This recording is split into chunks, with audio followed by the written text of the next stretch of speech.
Okay, hello and welcome to another one of my streams, and today obviously having a look at the new DLC, the BR Class 31, and had a little play with it already just to get used to it, and we'll be towing a 101 along the valley as far as Saltburn, and depending on how knackered I am at the end, maybe do the turnaround, possibly the trip back.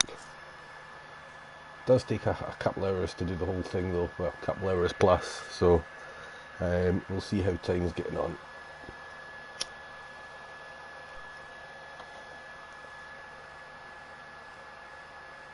The very first thing I'll do when it loads in is I'll do a very quick setup.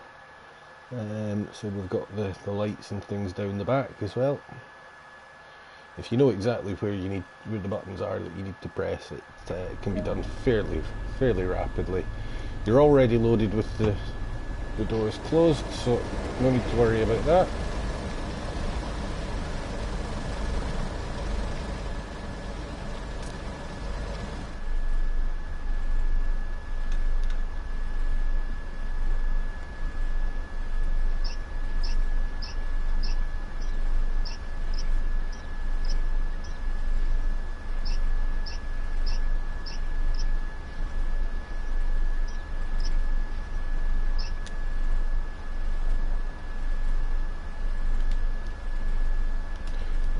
Red markers on, destination light on, we've turned the train lights on.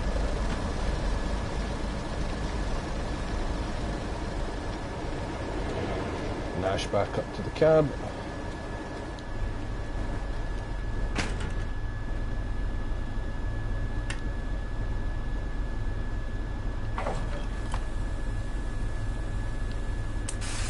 Pop the AWS on. It's noisy. Drop the seat. What else have I got to do?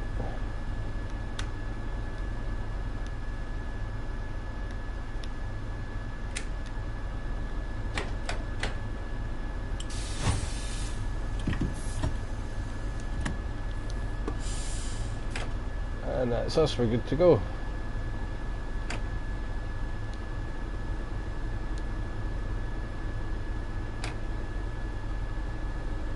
So a little over a minute and a half there to get that all done. Should make most of the time back on the route.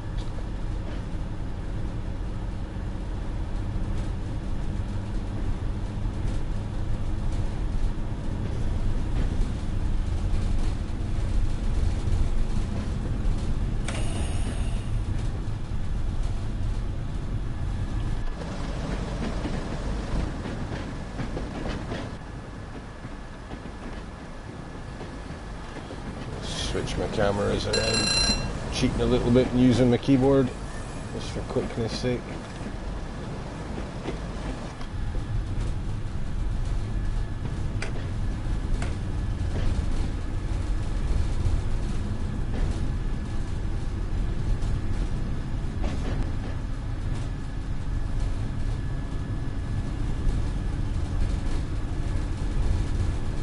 Yeah, well, the foot warmer on if you want. Don't think we need it on a summer's day like I've got the weather set to do, so we'll just leave that.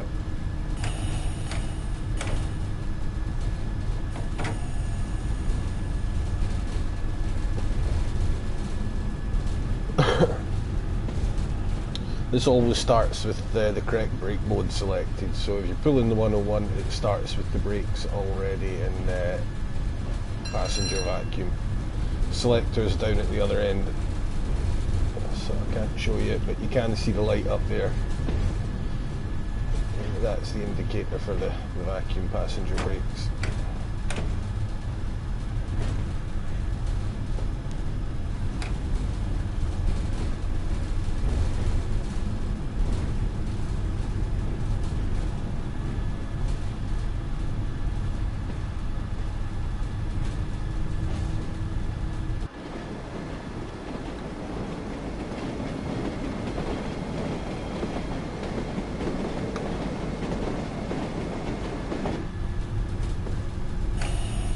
Not as noisy as the other big diesels, but the engine's much less powerful on this thing.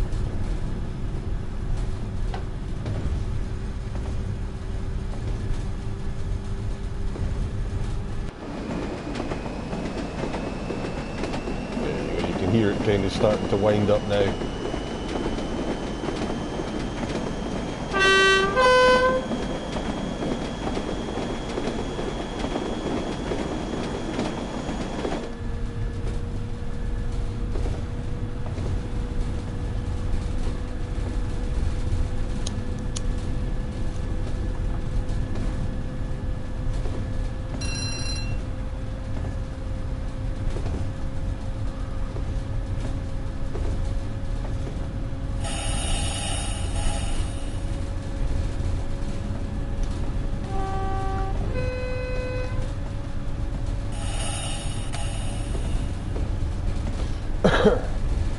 So I did this earlier on just to get the hang of it. Route definitely does feel a little bit busier with the 31 added on top of the 101 and the 37, sorry.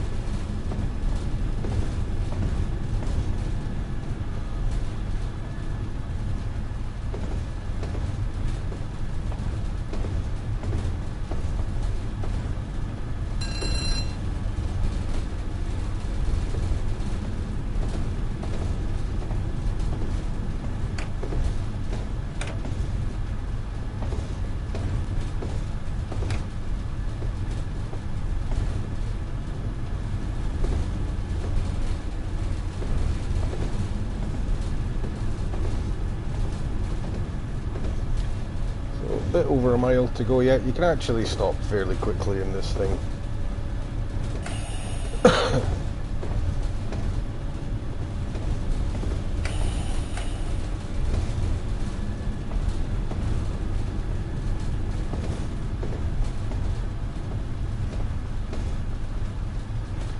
Good view from the cab as well. It's the least obstructed cab so far on this route, so you can see. You notice quite a lot of little details, or I've noticed quite a lot of little details that I didn't notice on other cabs on this route.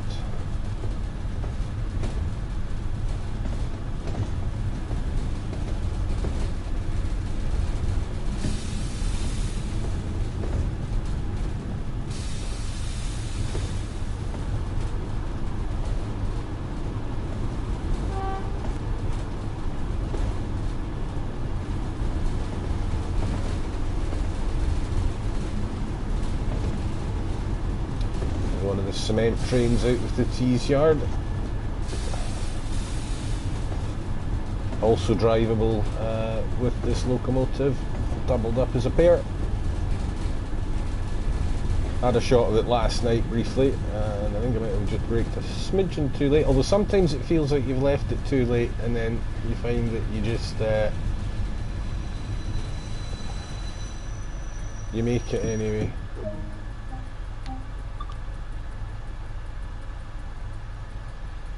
Nice. Let's have a little look at it now that we've stopped.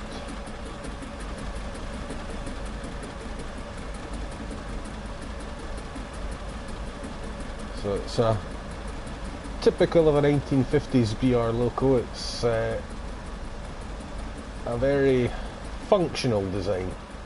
I think it's a not bad looking thing. It's got a bit of character to it, like they all do, one way or the other.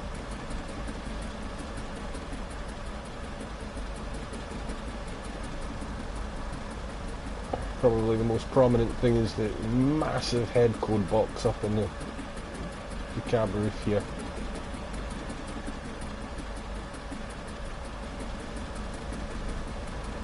And a fairly distinctive front windows as well, I think. Let's get ready to close this up and go.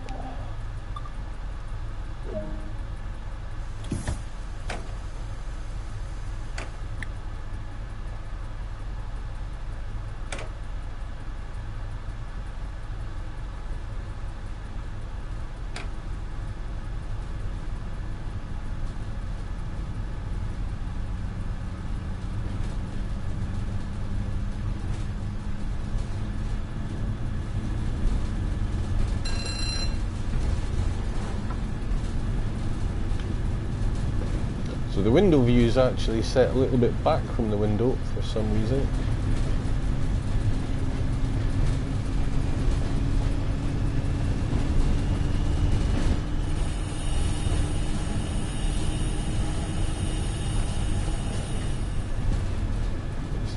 watch that speed there as we come around this fairly tight corner.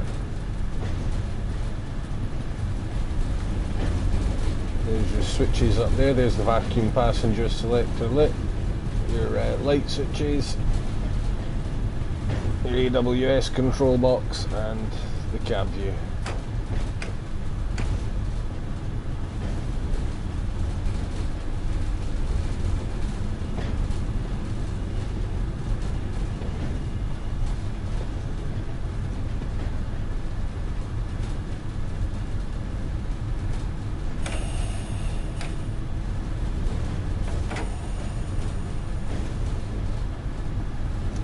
W board there, so we'll just give it a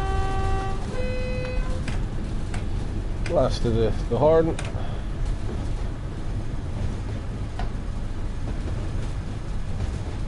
Only a mile to Teesside Airport.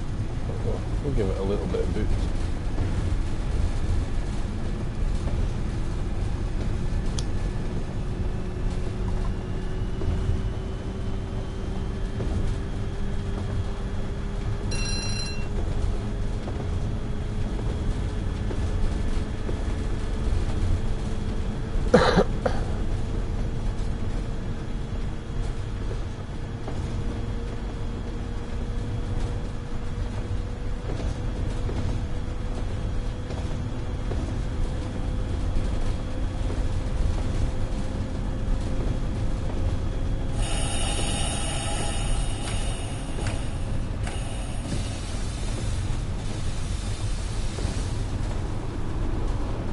And we'll just start braking now. Just over 500 yards to go. Get a little bit more brake.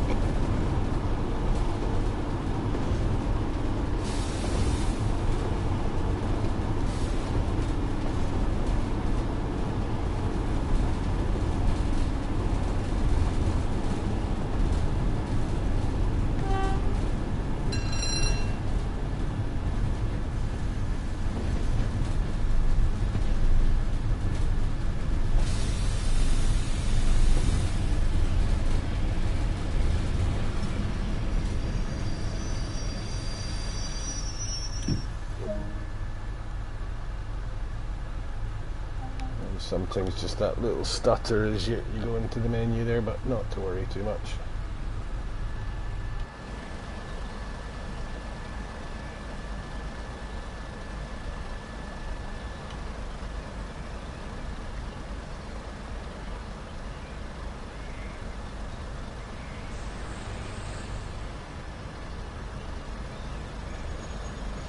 Occasionally see what I think is, I think you do occasionally see an airplane overhead here, taking off or landing. Can't really see a huge amount from here. There you go, just flying over us just now, somebody bashing the circuit.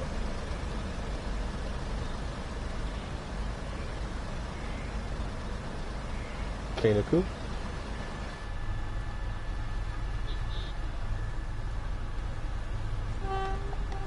Beep at me.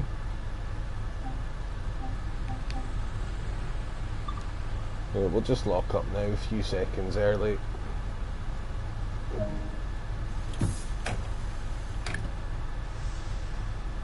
And off we go.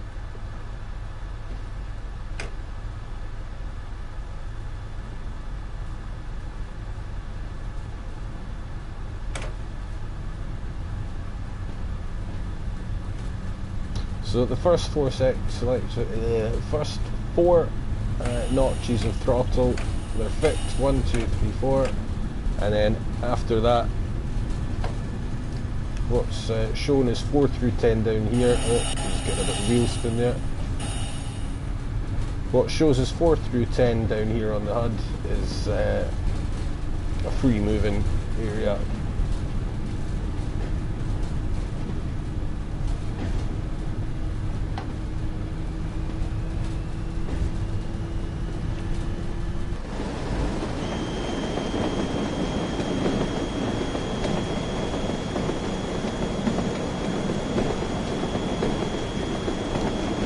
Let's just swap these cameras over as well.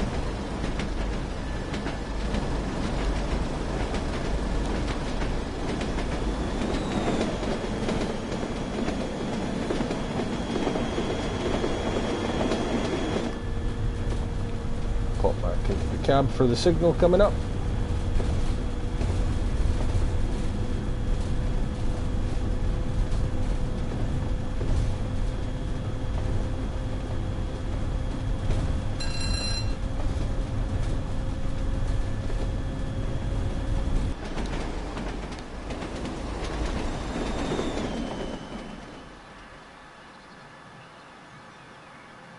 Let's go for a run by.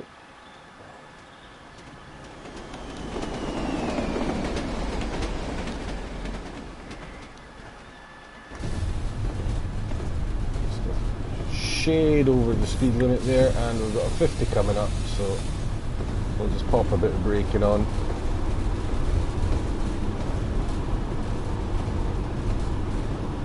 Don't need to give it too much.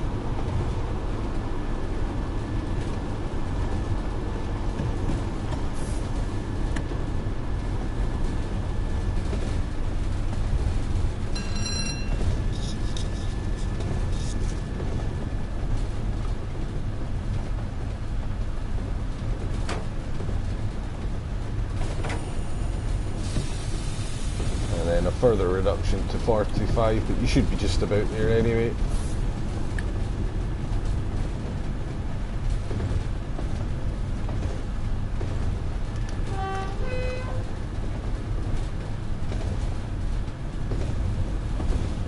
Horn controls down there as well if you want to use the click and drag.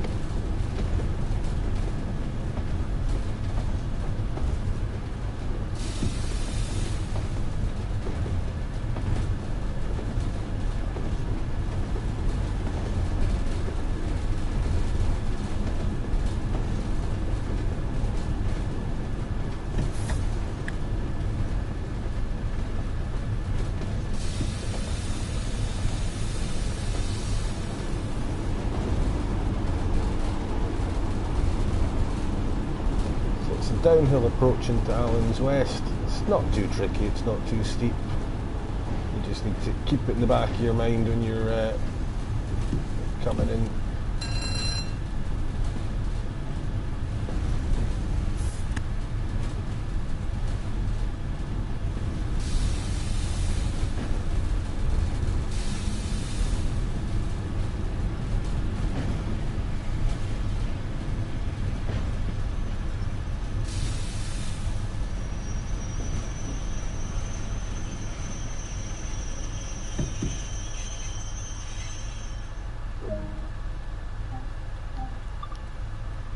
There we go, not too shabby.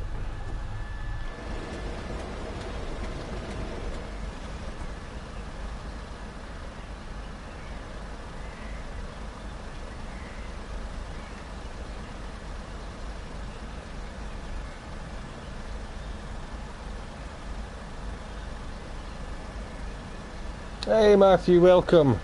Welcome to the stream, mate. Good to see you. Very kind of you to say so. Thank you very much. Yep, I'm quite enjoying it so far. It's quite a pleasant thing to drive. It's a fair mix of things to do with it. There's cement trains, there's passenger trains. It's also can be used on West Somerset if you've got that. Sadly doesn't appear on the Transpennine. I was kind of hoping with the BR Blue livery it might, but yeah, can't have it always, I guess.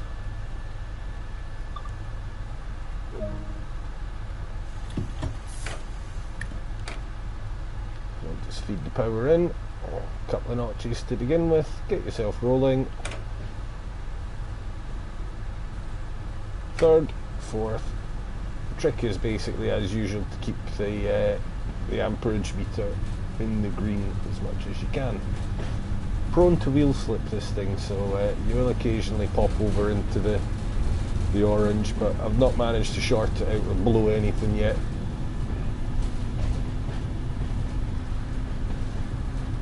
Well, kind of not. We're towing one.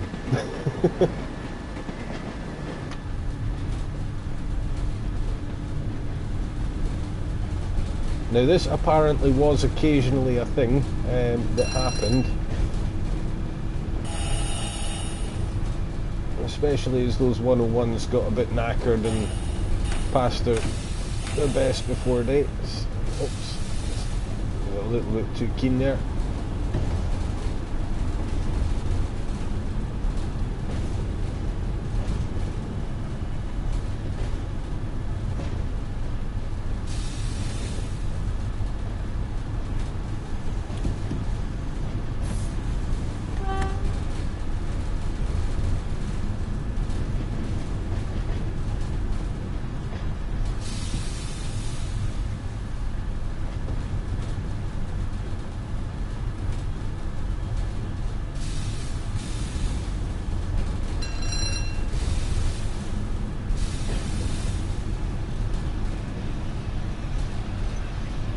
Doesn't matter if you go a little bit long.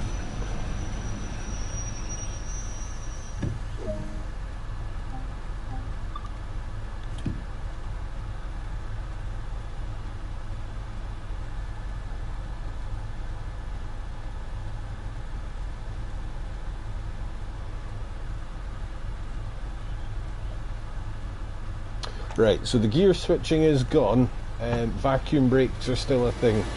But these vacuum brakes, they work like the ones on the 47. They're progressive rather than the open and the tap thing. They have made a wee mistake here, I think, as well. When you're towing a 101 as dead stock, you should not have the engines running, apparently. Not according to my copy of the driver's manual, anyway. And I mean the original driver's manual, not the Dovetail Games one.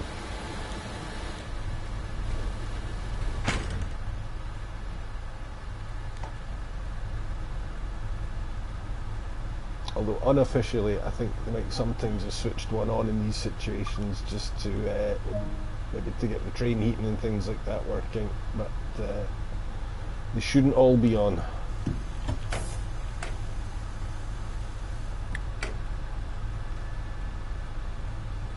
But there's no faffing about with gearboxes or things like that on this. It's, if you can drive any of the Transpennine diesels, you can drive this.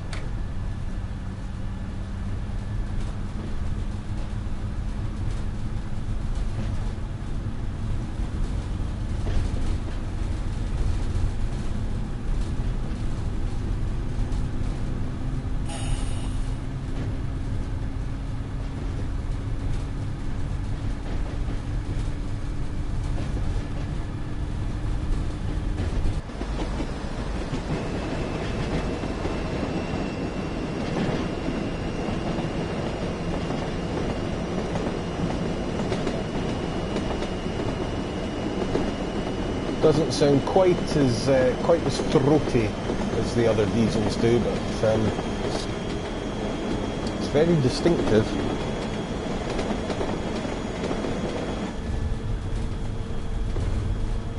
Oh yeah, best cab view of almost any of the big diesels. Maybe the 47 comes close to it, but I've noticed so much more detail trackside.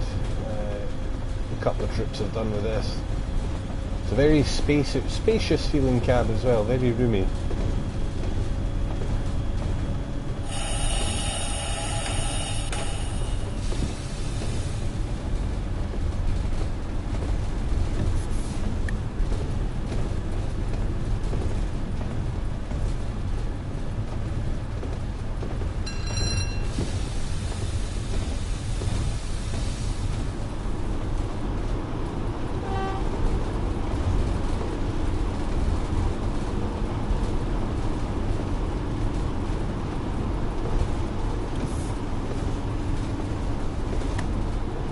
Quite like the vacuum brakes on this actually. They're very immediate, very responsive compared to air brakes, I think.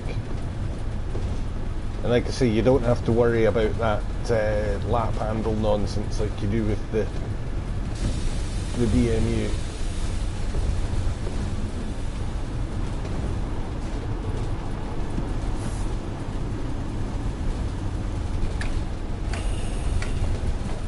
Guess who forgot to close the throttle before braking last time? That's a bit of a no-no.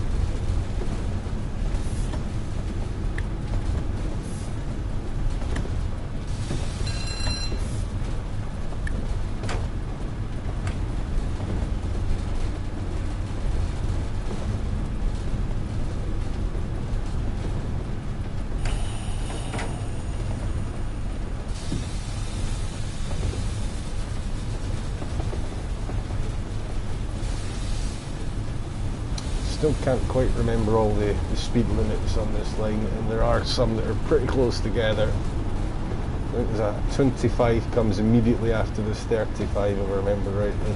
So there's the, that's what, the third train we've seen since we left Darlington. So there's definitely a bit more going on now on this line.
Ever so carefully in here, because you are on a fairly steep gradient.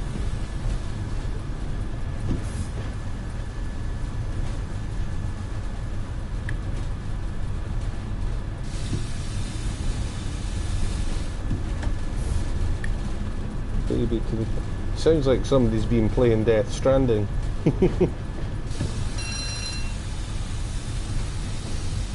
That's got some weird ass baby stuff going on, isn't it, with the controls apparently.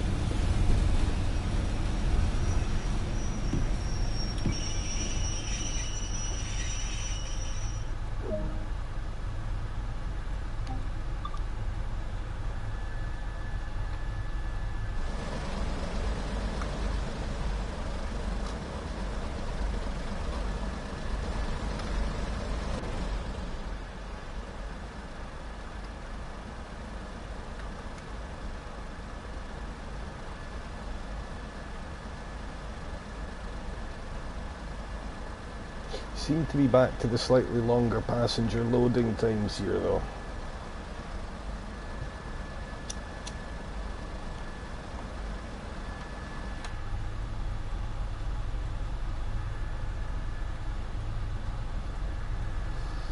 So this will be what, the 4th or 5th train now that we've seen? 4th, I think.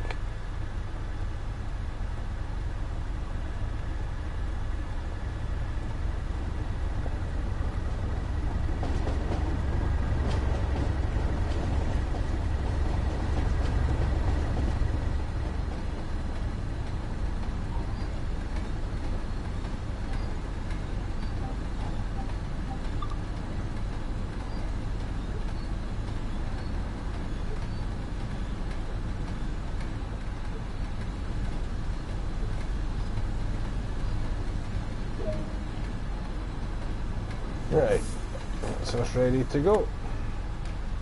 Middlesbrough, here we come.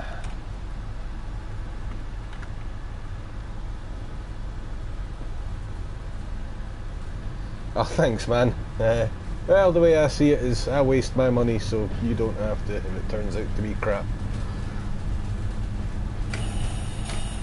Although that said, that's a charge I can only really level against that Amtrak thing that they brought out.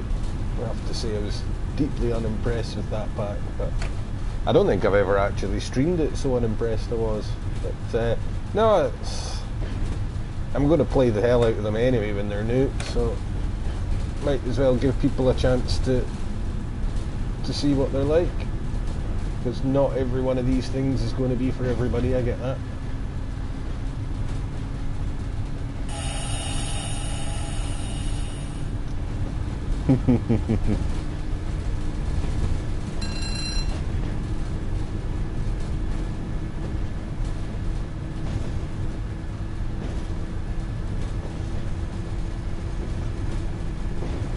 Thing is, it could be quite good if they just gave that route the update for the ATC and access that it so badly needs.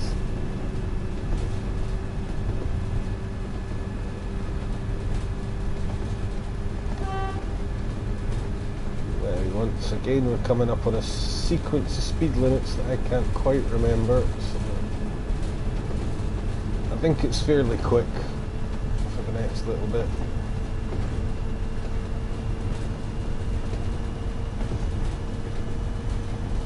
Oh no, this is one that goes 45, 60, 45, isn't it?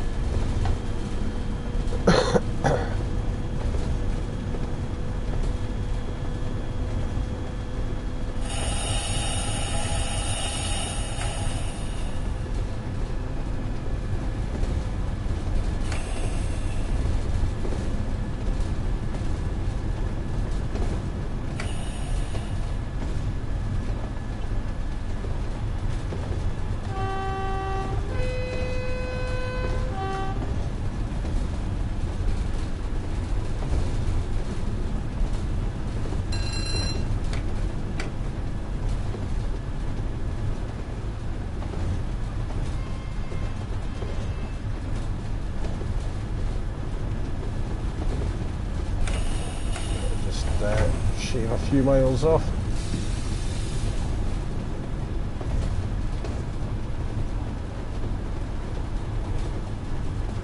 Very slight uphill gradient here as well, so gravity will do a little bit of work.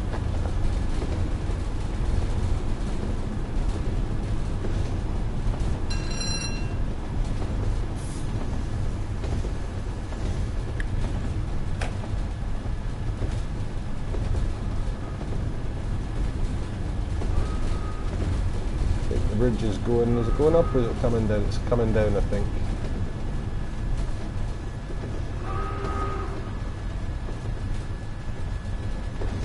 You can definitely see that a lot better from this cab, that's for sure.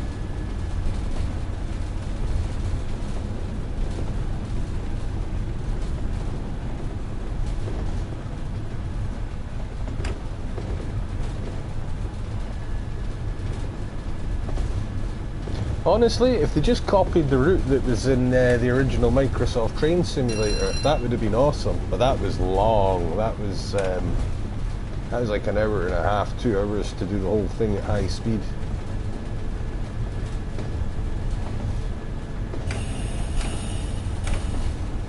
I think it had a more up-to-date train as well. It had the Acela Express, if I remember rightly. Do you know, I found a hard drive with the original train sim installed on it not long ago.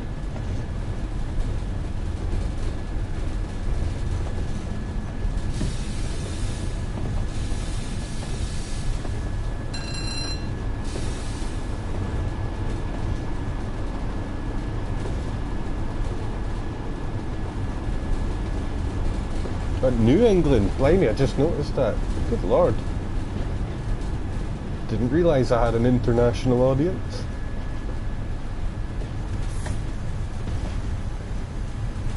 That kind of blows my mind a little bit, actually.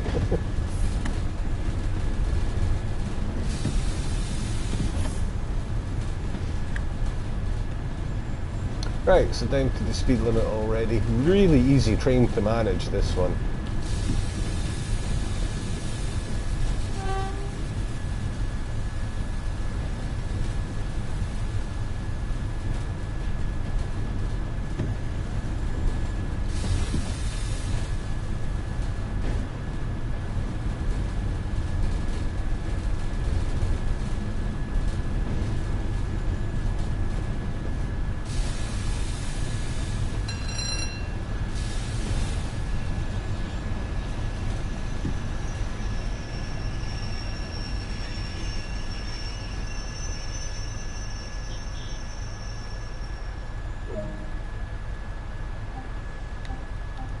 I'm not even sure what my my arrival time was supposed to be. I've kind of not been paying attention to that. Ah, the magic floaty cranes off in the distance as well. It's probably the weakest part of this this route is the fairly draw distance.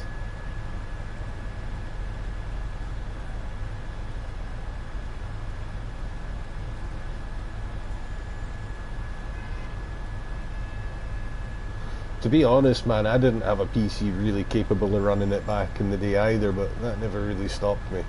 Thing is, if you can get a copy of it now, it'll run on any old cheap shit laptop. Not that it's anywhere up to the production values of production values, dovetail, lol. It's not as polished or up to date a product as this, but you can get so much stuff for it for next to nothing.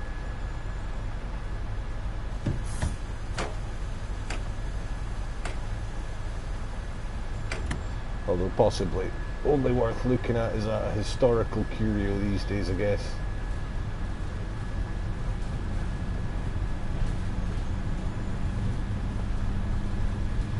I wonder if I've still got my East Coast main line installed on that drive. That'd be interesting to see.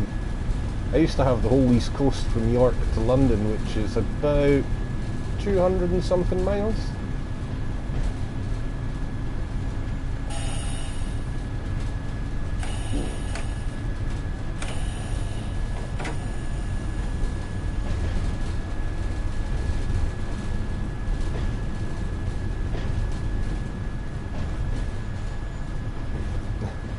The floating cranes off in the distance. They do draw themselves in as you round the bend and get a little closer to them.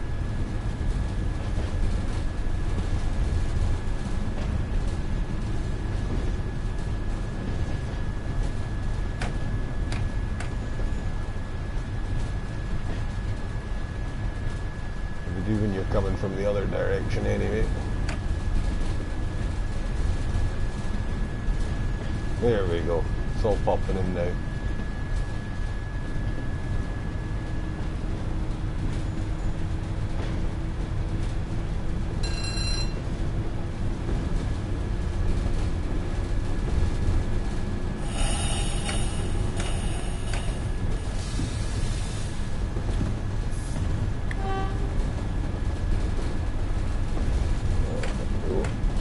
Just went over the limit for a split second there, but again, this is back in the days before the train spied on the driver, so you would totally get away with that.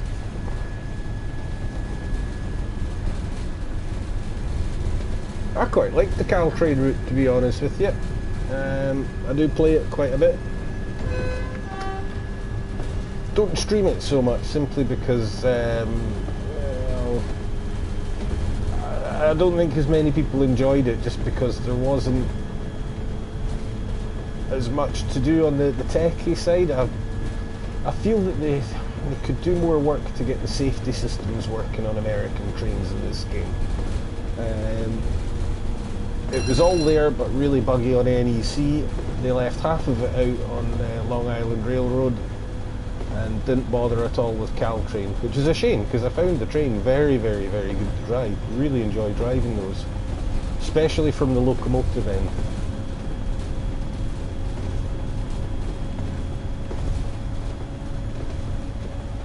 Damned if I can work out the signalling system though, I'll be honest. I do tend to turn the aspect thing back on up here in the top right when I'm driving US routes. I've only got enough space in my head for so many signalling systems.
Okay.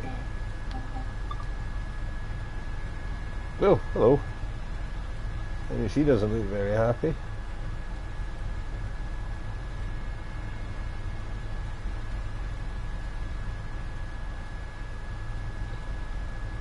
That's the entrance to one of the marshalling yards for the steelworks. Forget the name of it now. If you come down here, if you do the morning run on the 31-101 combo, you'll see one of the... I think that takes you up to Redcar as well, actually, does it not? The entrance to Redcar terminal possibly as well. It takes you into the sidings over here, or up to the ore terminal. You sometimes see one of the... If you do the morning one, you'll see a coal train sitting there waiting to get out onto the line on your way back.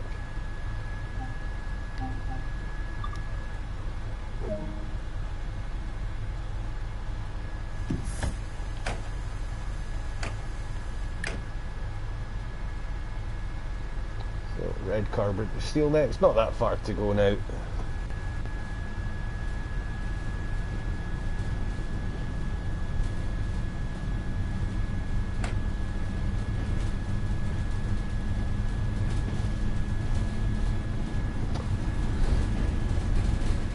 Oh, I didn't notice the survey. I'll be honest with you, I go through little bursts of playing loads of this and reading everything I can about it, and then I'll not do anything at all for a few weeks. Not being on Facebook anymore, I probably miss quite a lot as well, because I think they communicate a lot through Facebook.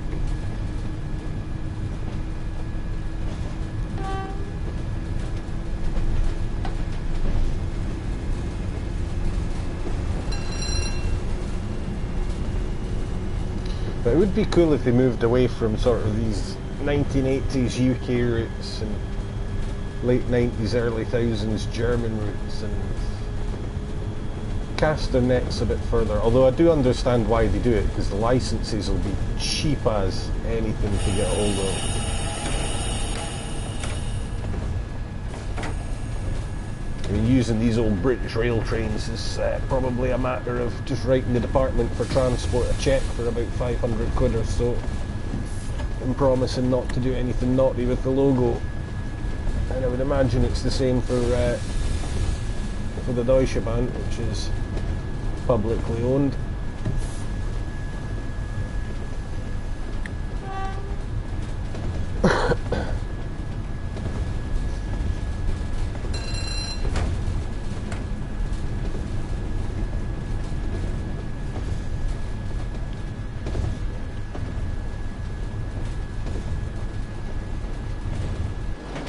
Those lights over there,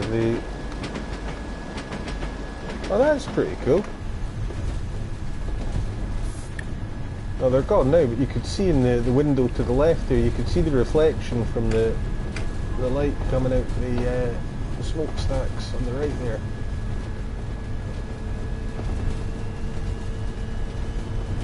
Let's just ramp it up a bit.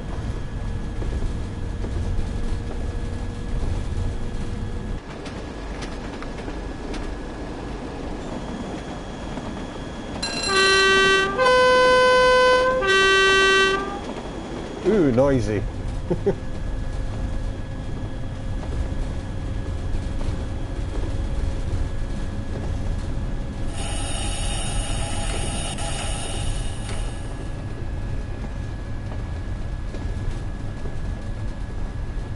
This is probably one of the trickier stops to do because it's one of the quicker sections of the line and it's a downhill approach.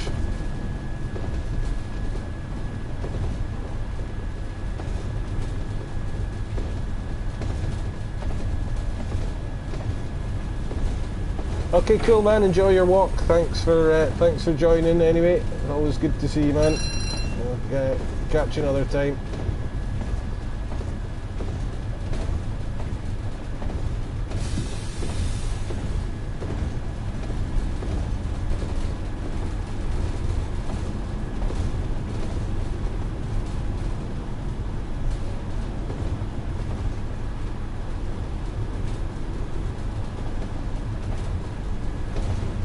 And that will never cease to blow my tiny little mind.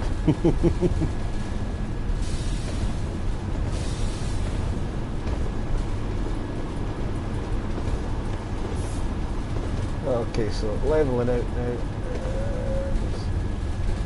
we've got the speed well under control.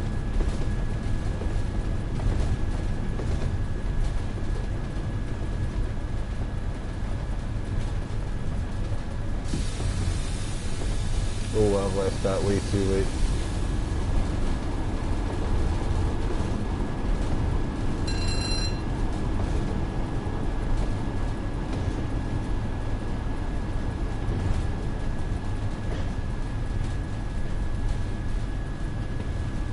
Always at that bloody station that I do that.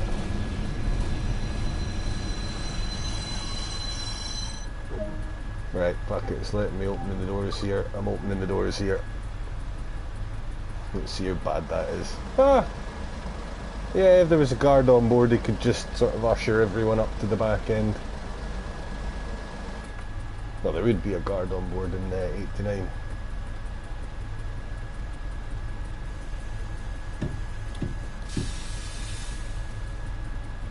We'll just let the brakes back out to 18 inches of pressure in the line.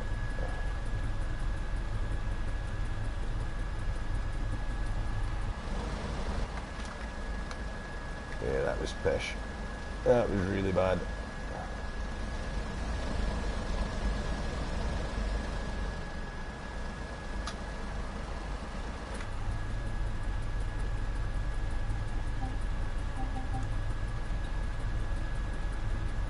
Let's just get ready to lock up and go.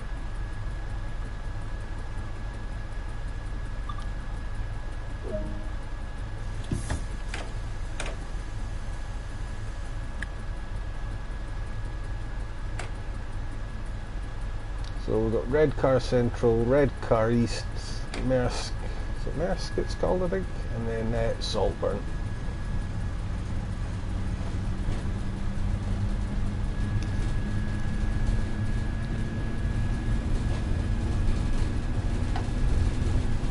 At which point I have a few minutes for as long as I'm not running too far behind time, I have a couple of minutes for a comfort break.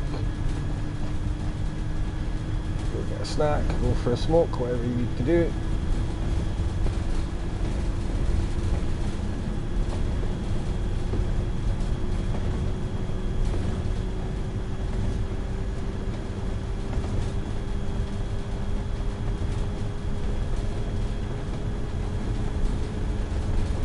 So I'm giving it full power, but I'm ready just to pull the handle back, got my finger on the button. Just in case that needle suddenly shoots up into the orange. This thing is prone to a bit of wheel slip from time to time.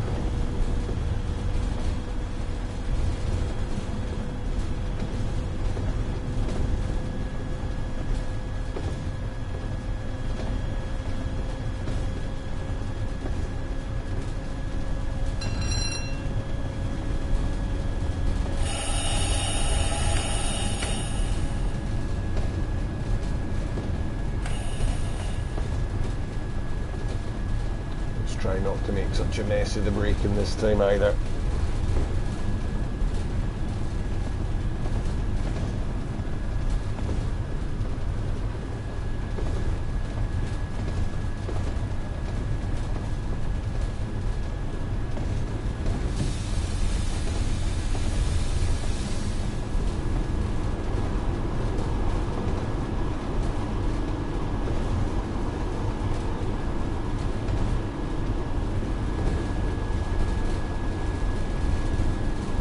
It's always better to give it too much too soon. You can always let it back out again.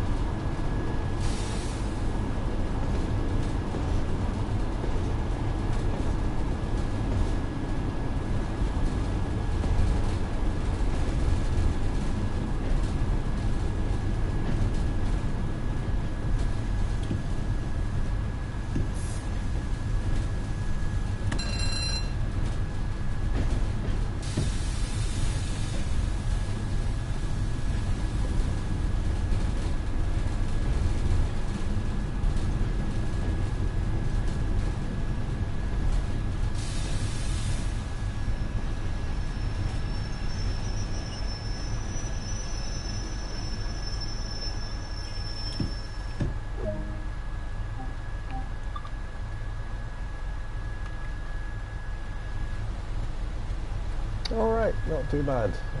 And I've already grabbed the collectible here. Wonder if that's why they've given us the slightly longer loading times again. Just to give people time to gnash out and grab stuff like that.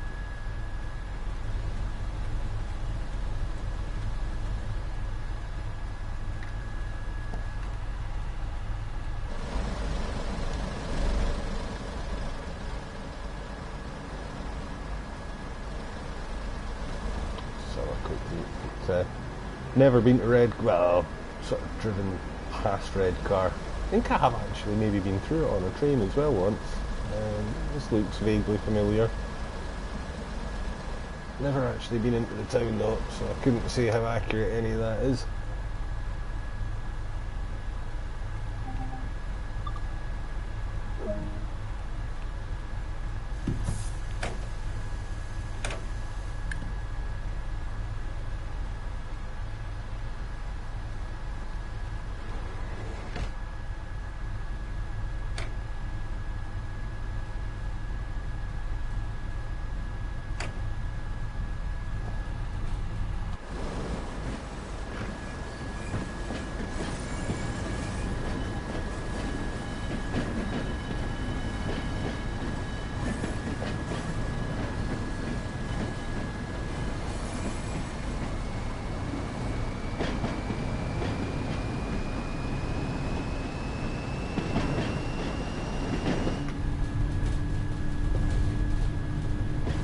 Comparatively quiet, but as I mentioned way back, it's a very, very underpowered engine compared to the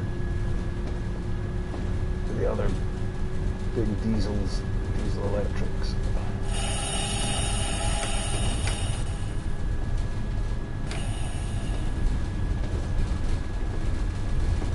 This is only turning out about 1500 horsepower compared to 3,000 to 4,000 for the other ones.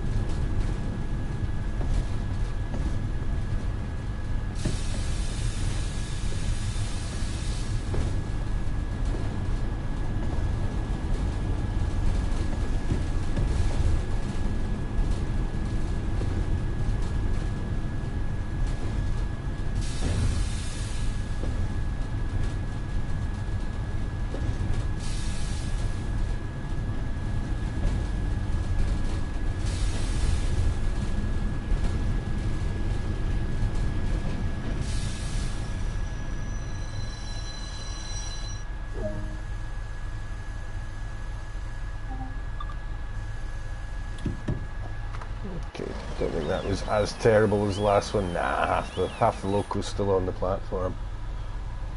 Hey Spurs Redding, good to see you, man. Welcome. Yes, I'm very well, thank you. I hope you are too. Just having a wee play with the new toy. I'm thoroughly enjoying it so far as well, I have to say.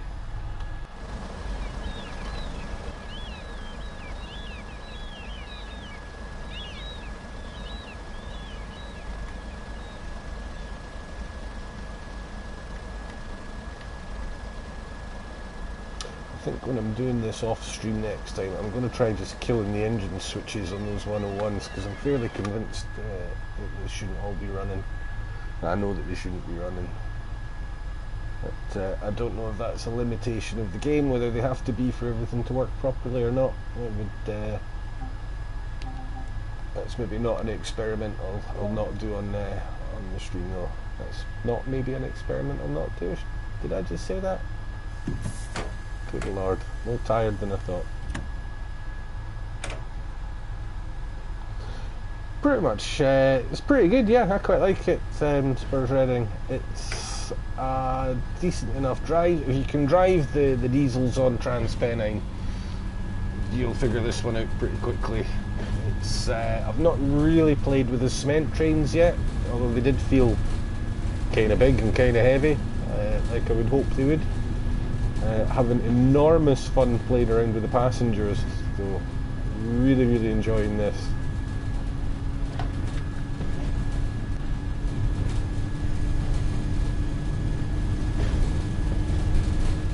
It's a bit weedy sounding compared to its bigger brothers, but that's not to say it sounds bad. In fact, it's got one of the more sort of complete audio packages, I would say. Well, shut up for a minute and you can just hear all the bangs and the rattles and things in the cab. It's very good.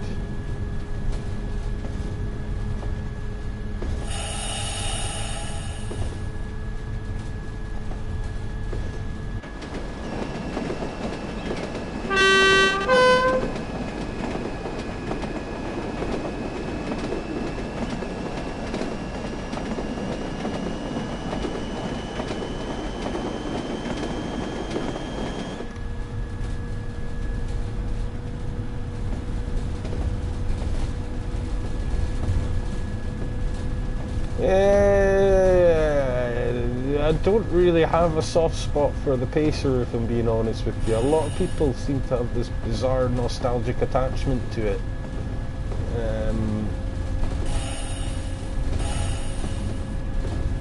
My experience of the Pacer as a passenger was a piss poor thing that was based on a 1960s bus design.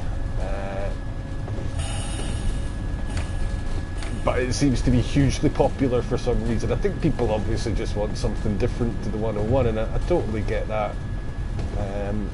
It would be cool to see some variety in the DMU stock. Absolutely, no argument from me there, but it wouldn't bother me if it was something other than a Pacer.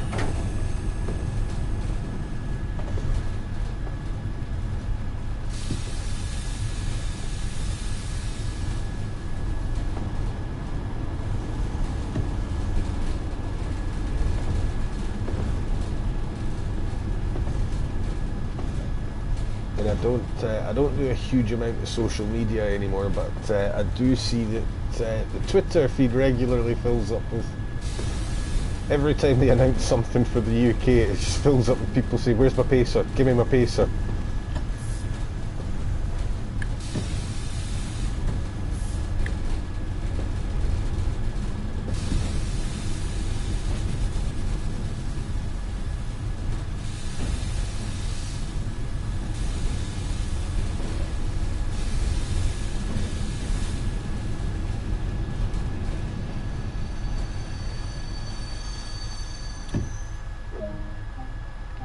That was a bit shabby, but never mind.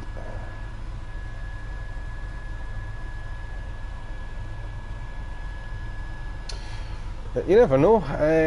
By my reckoning, the next DLC they'll announce should, if they keep following the cycle they have been so far, we should be due another British one. So, all the Pacer fans out there, you might get something new to play with.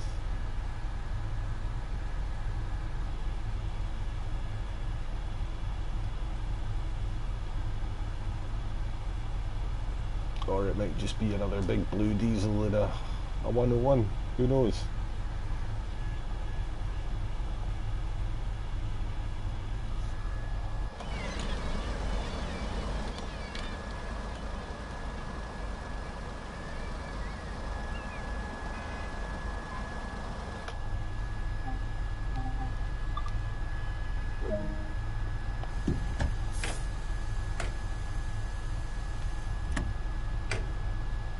We'd love to see a modern route as well, Spurs Reading, but my suspicion is that the licensing will be fairly expensive for that, and I just don't know how much money this game is making for them. Genuinely no idea. Obviously making enough to keep getting support, but the fact that we keep going for the cheap option with the publicly owned entities, which are much easier to get cheap licensing deals for, is I don't know how telling it is.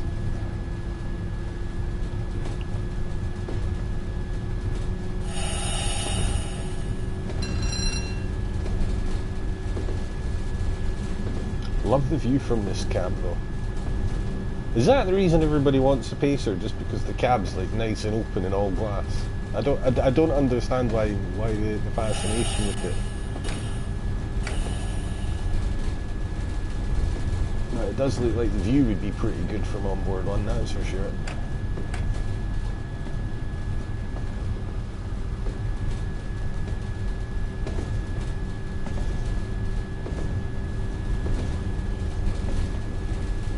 Or is it just if you were around our age, it was probably the first train you went on?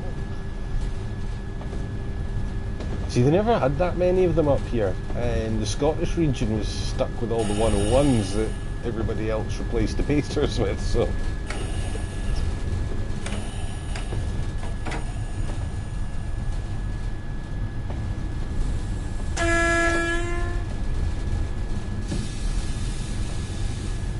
Slightly asthmatic sounding AWS.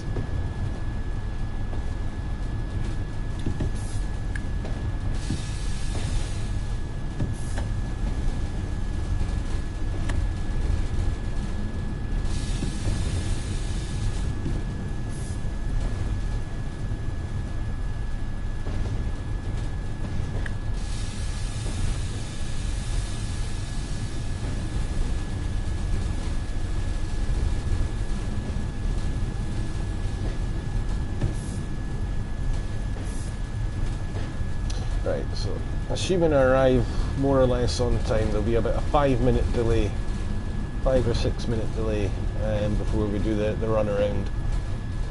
So I'll be going for a comfort break and a very quick snack.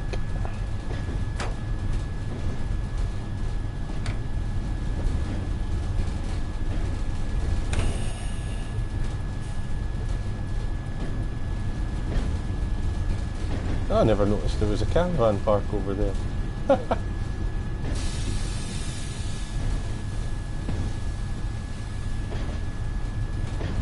Noticing so many things on this route from this cab.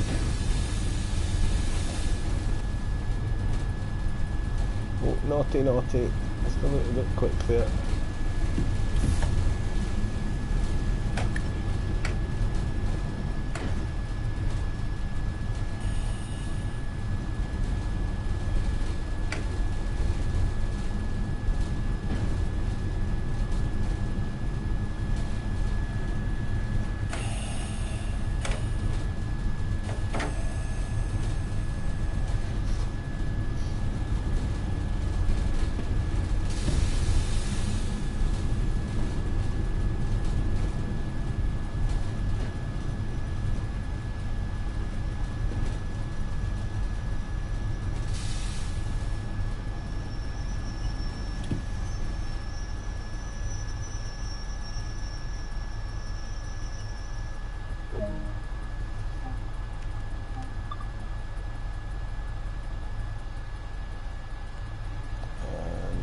Unloading, I am going to just do a couple of bits in preparation.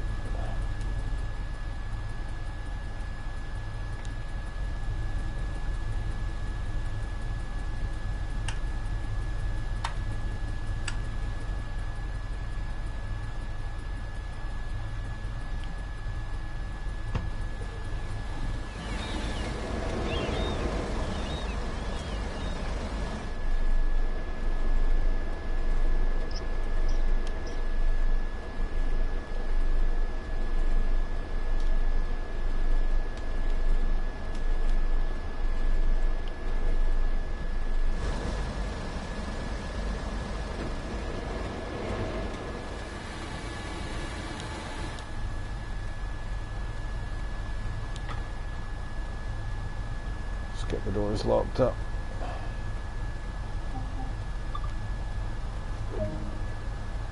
So that will complete the thing for us, and I'm just going to continue with the free roam. Come on.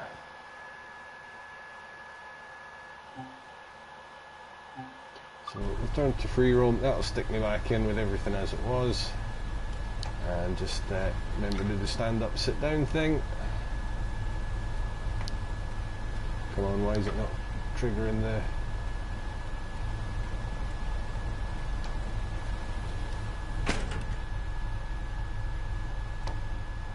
There we go, wait for 1340. Right, so I'm going to take a very, very quick comfort break, grab a quick snack, and then come back to do the run round and the return trip. Back in a few moments.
And I'm back again.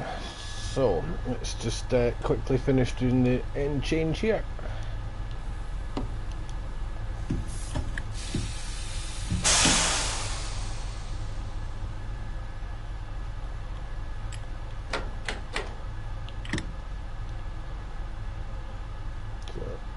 Master braking handle in the shutdown position.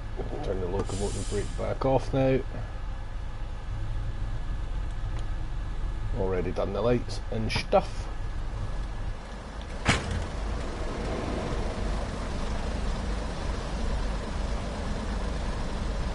Now, we're not going to be driving it from up here. I'm just coming down here to change the lights, because we're going to be pushing it, pushing it back out onto the main line. Don't really need to set this board here.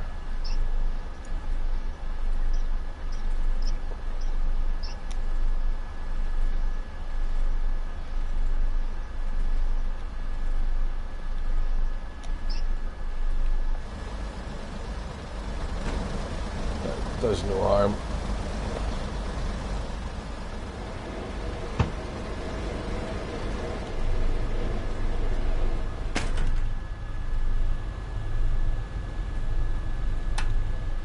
Turn the indicator light on. Here's the brake selector, is up there at this end.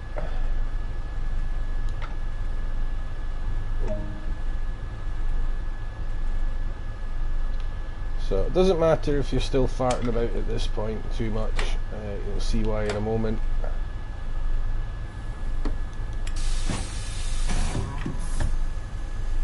Still people on board. That is a little bit annoying for me. So we've still got a red signal up at the end of the platform, and if we contact the signalman, no route available yet. That's because there is a train coming in.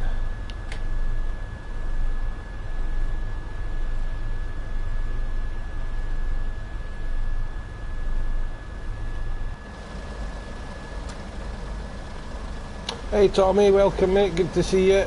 Yeah, predictably spent my cash on the new train toy. Spurs Reading, what's the braking like? Actually pretty good. It's vacuum brakes for the passenger train. There we can see the incoming. It's vacuum brakes for the passenger train, but they work the same way as they do on the 47. So they're progressive. There's none of this filling a it's called filling a bucket from a tap nonsense, if you know what I mean. There's no sort of judging when to close the handle and open the handle quite so much as there is with they behave more like air brakes, but the responsiveness of vacuums.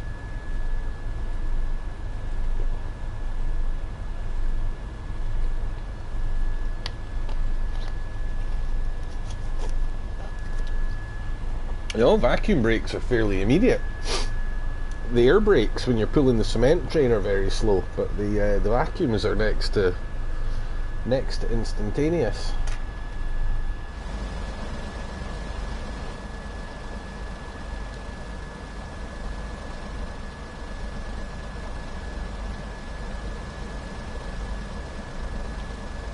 So we'll put this camera down about here for this next bit.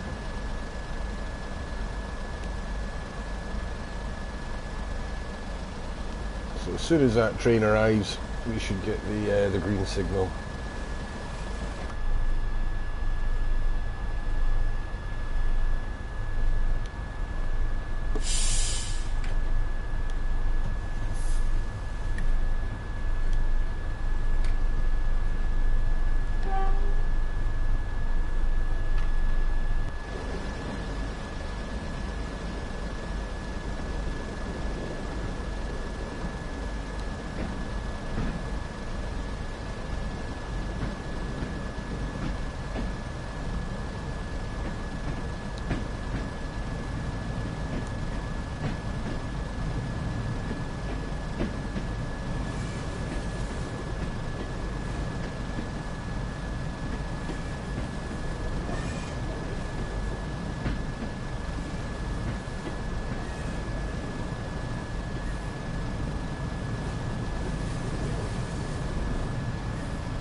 Now, the stop location, you have to be pretty bang on. You can't be more than a yard or two out.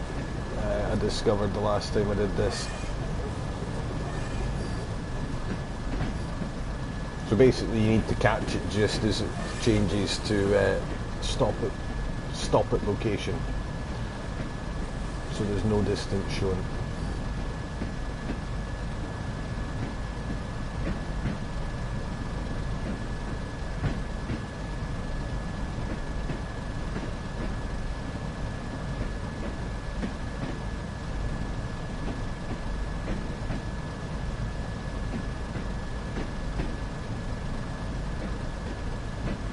Yep, you can use the 31 on Somerset if you have it. Not tried it myself yet. It's not a route I do drive very often, I have to say.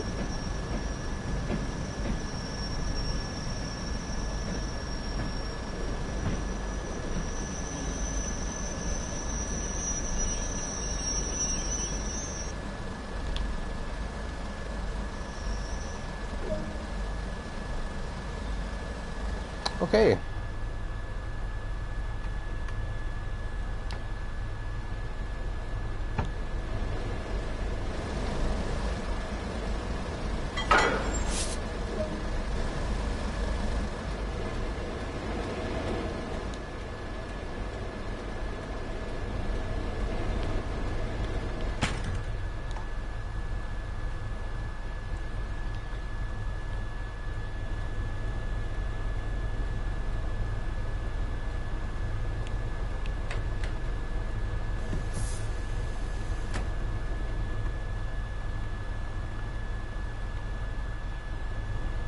Can't remember if there's a signal behind me, so we'll just contact the signaller anyway.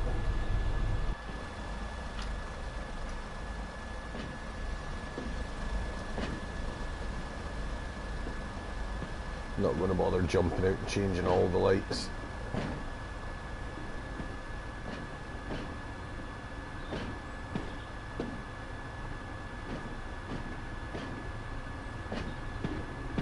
I know I've not quite got them in the right configuration, but not going to lose any sleep over it. There would generally be a second driver involved in all this as well.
So I just checked this. It self-sets itself.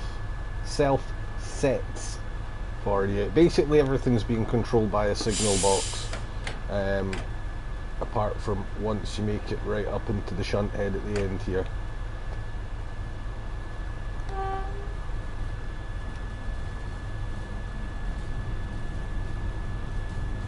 And I generally find that if I'm running light loco, you should have the vacuum brake selected anyway, but I find just using the straight brake is absolutely fine.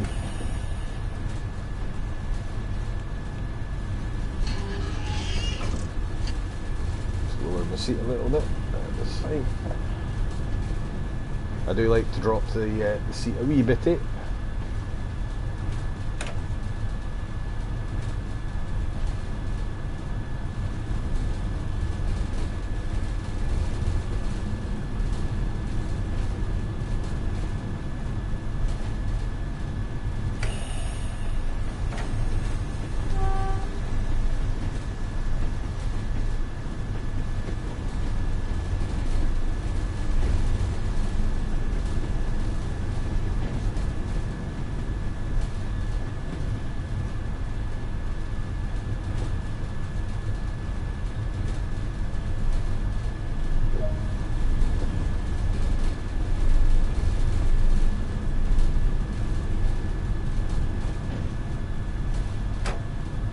Do need to concentrate just a little bit when I'm doing this, just for the stopping distances and things. The trigger points are pretty strict, it has to be said.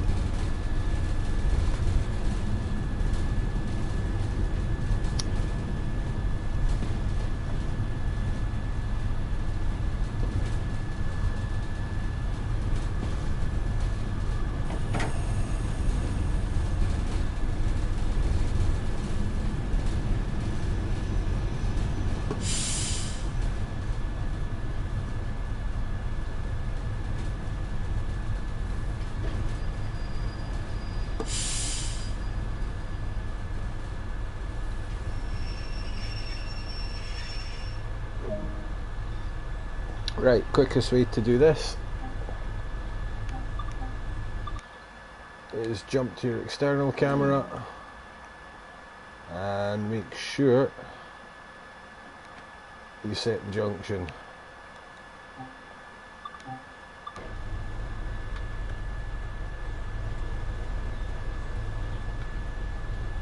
Can't actually remember if I have to go past that signal. I don't think I do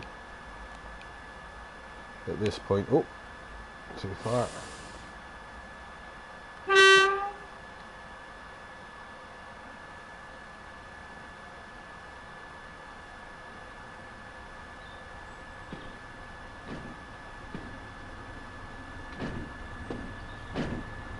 The engine itself is very, very quiet.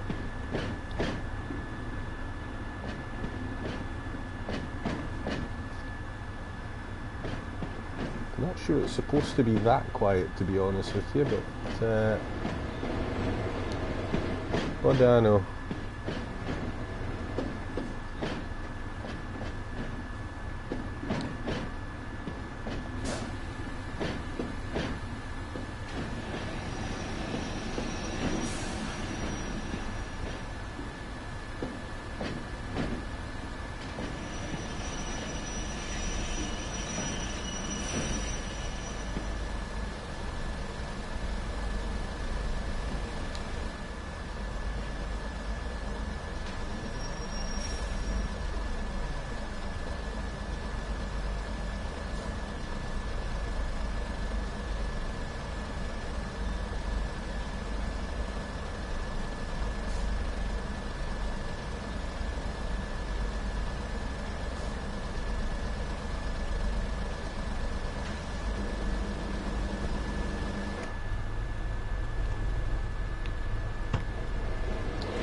Going to jump down to the coupling manually,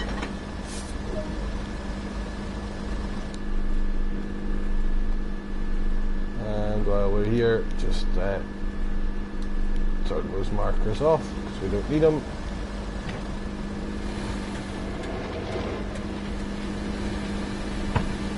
Don't actually need the lights on the back of this thing either anymore.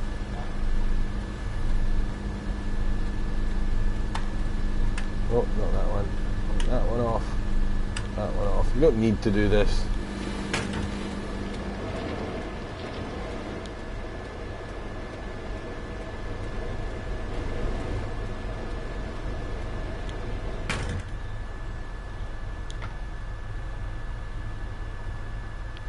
Now, I do need to quickly check signal. So there is a signal down there which is set against us, I believe, so we'll just pop the brake in and out just to make sure.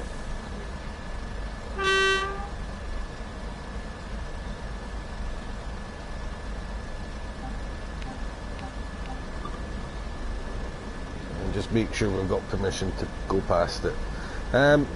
So different to drive with the PCA tank wagons. I've only done one run with the PCA wagons, and I did it very late last night before I went to bed. They're definitely heavier, and because you're using the air brakes as well, I found that I had to be much further ahead of the train than I think you need to be when you're pulling the not quite dead 101. When you're running the 101 like this, according to my copy of the driver's manual anyway, the engines should all be off. But as you can hear, they're very clearly running.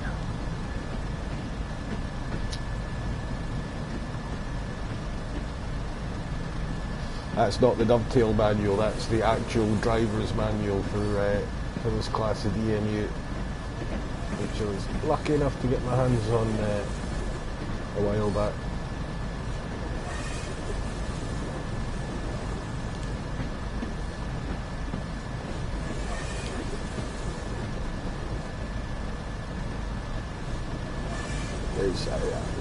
Weirdly, the 101 is actually more responsive to drive when you're driving it via a locomotive than it is when you're driving it from the 101 cab.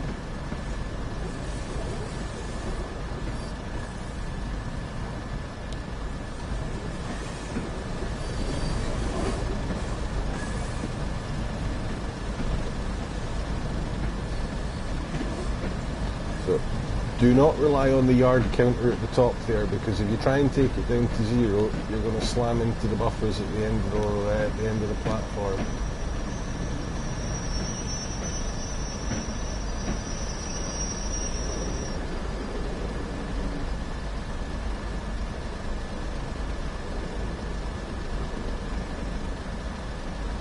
So I think 13:55 is the time we're roughly due to be on platform here, so we're more or less on time.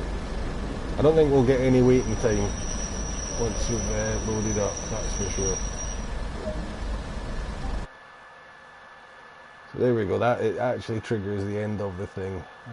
Doesn't give you a due time, but I'm pretty sure it's 55. So what we're going to do is we're just going to skip past this screen, return to the free roam, and straight away we're prompted to unlock the doors. And I thought ahead and did the oh, the sign's not quite lined up. I did pre-prep all the lights and stuff when we arrived, so I don't have to worry about all that kind of jazz. And I don't think you need to do that, but it's always an idea just to stand up and sit down again, just in case. What I'm not done, let's put the instrument lights on. And now that we're getting ready to go out onto the main line,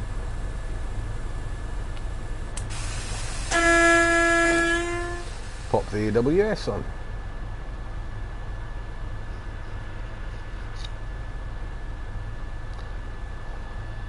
So as you might have gathered, I have more or less committed myself to doing the return trip now.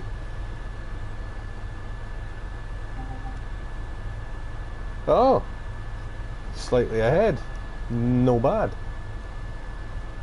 Let's just lock the doors up anyway, because we'll be doing that by now. Any stragglers can just let themselves on. There'll be a platform guard. I would just assume there would be a platform guard here at least.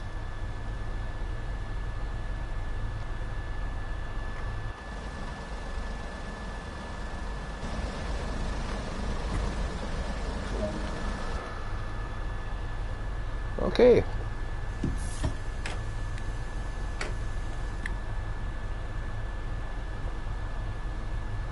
So it's fairly quick to get, it's not a quick accelerating train, but it's fairly quick to get underway.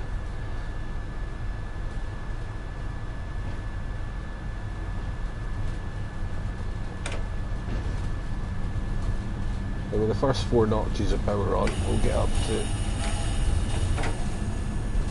around 15 without any problem fairly quickly. I've got no complaints about the performance of it at all, to be honest, pulling the 101.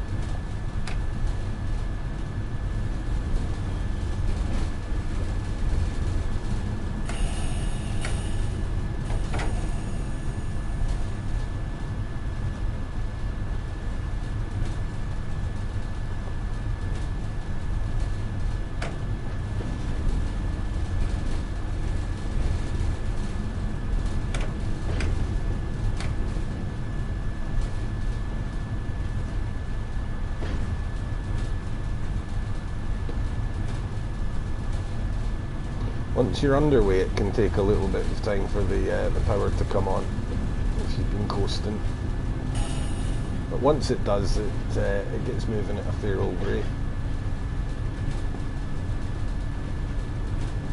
So we do have a warning, a caution signal up ahead, but the next main signal's not till beyond the first station anyway, so not that we can disregard it, but we don't need to worry too much about it.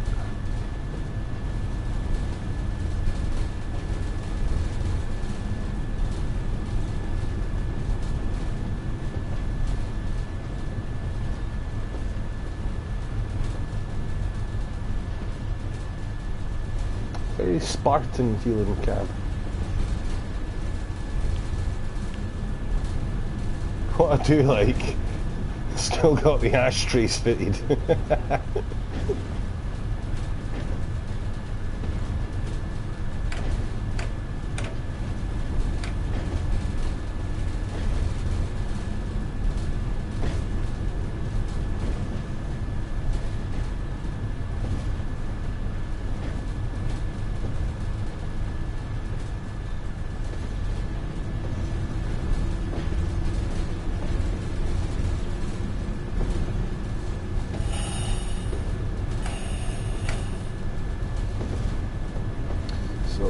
downhill, so we don't need to be too aggressive with the power. There's not much point blasting it up to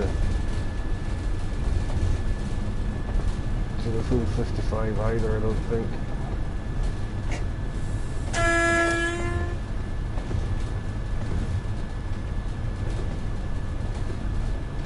The foot warmer, do you mean? You can. Doesn't really make any difference. It's a nice summer's day in my game anyway, so it's not that cold here. You probably wouldn't need it in the middle of summer. And to be honest, by 1989 when you did need it, the buggering thing would probably not work anyway. It's safe to say a lot of these machines were feeling quite tired by this point.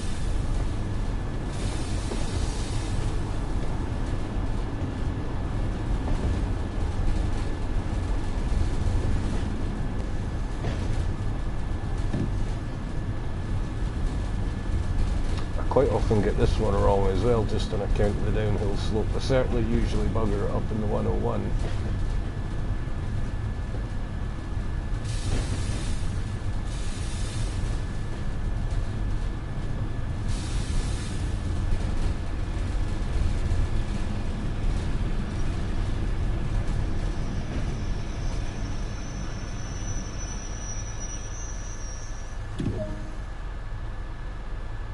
Right, so a nice early arrival. So there's absolutely nothing over on this side of the cab. No gauges or anything. Wiper control,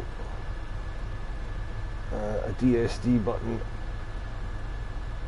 horn lever, and importantly an ashtray. Oh, and a fire extinguisher down there. Still can't go down the engine compartment, which is a shame. There's your brake, your braking controls, your compressor switches, the battery. There's your light controls there.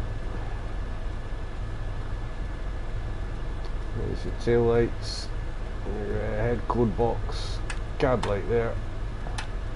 And you can turn the engine room lights on and off, but you can't actually go into the engine room. That's about all there is to see in this cab.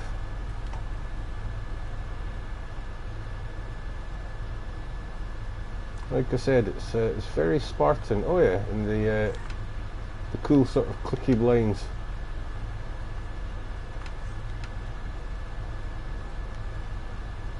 With the really narrow click spots. Let's just get those doors locked up as well. Yeah, I don't think you can actually open up the head code box. Nope.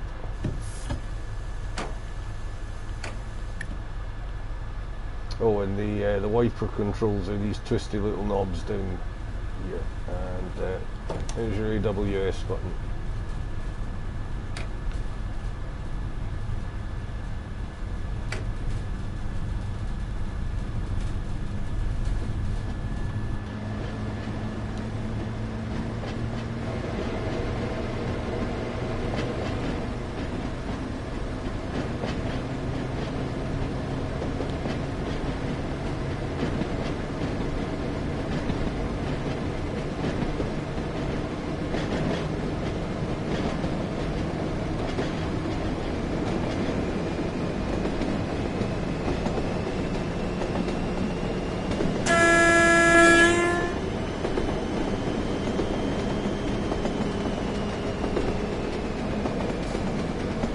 Oh, there we go, just went green I saw as we got on top of it, so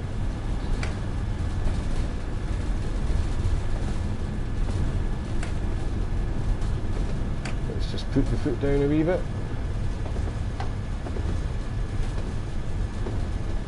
Maybe yellows for the first couple of miles, because that train that left in front of us is an all station stopper, I think.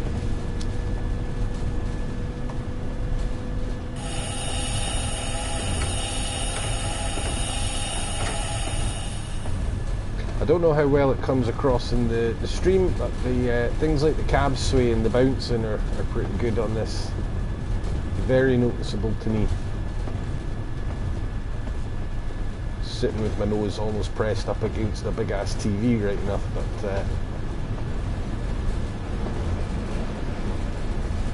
it's there. It's pretty well modelled. Feels kind of nice. Max speed 90, but there are no 90-mile-an-hour stretches along the Tees Valley. 60 is the fastest you'll do.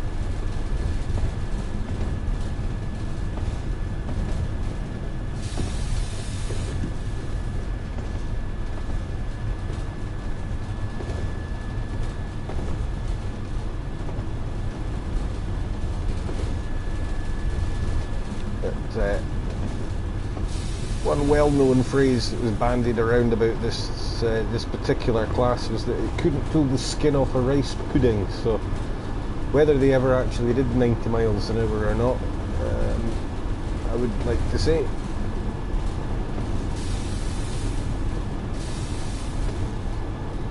I'll just give it a boot full of brakes. As always, you can always let the brakes out if you need to. It's a bit more difficult to plug them in even more when you're already at max though. So always brake a bit early if you're not sure.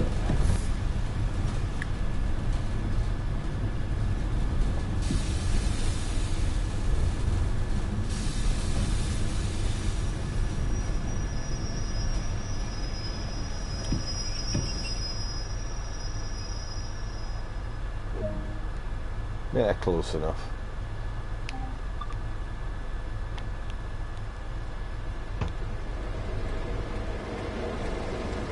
I don't know if there even are any collectibles. It sounds quite sort of noisy enough when you stood right next to it.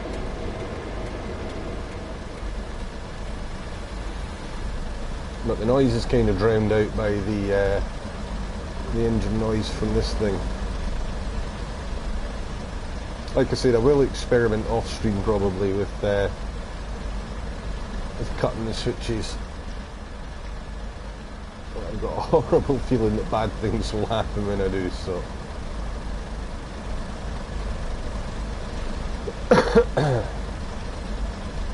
Let's just dash back down.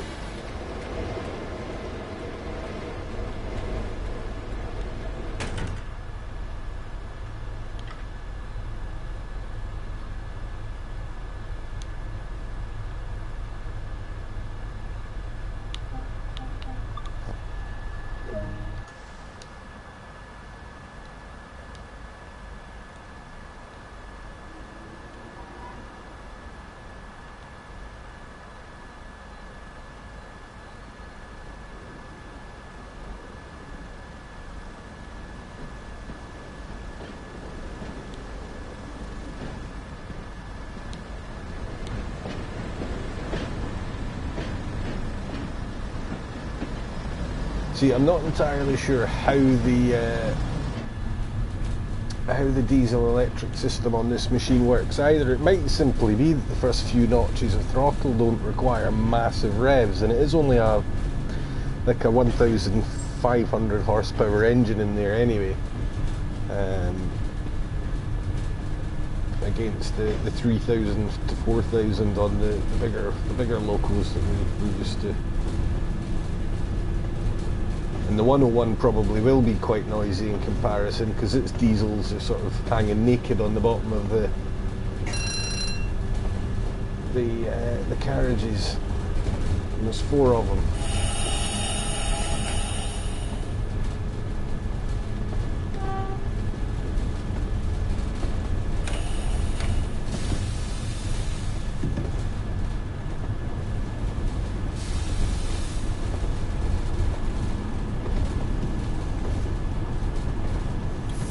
A wee bit early there with the braking action.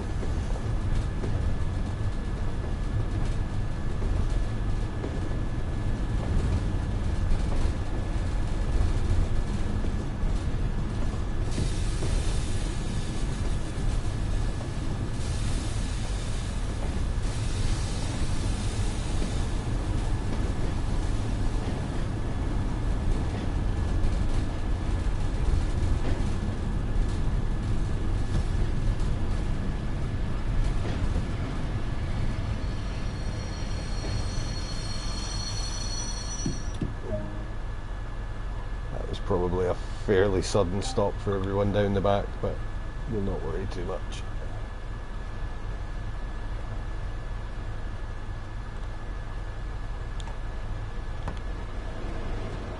Let's see if there's anything. Oh, there's the collectibles. You can, for some reason, you can deliver newspapers.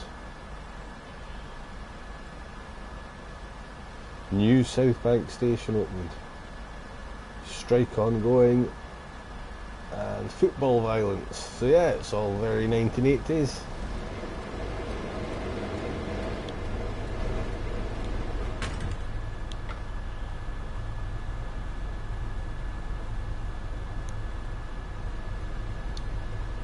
I think I've got the map for this station already done.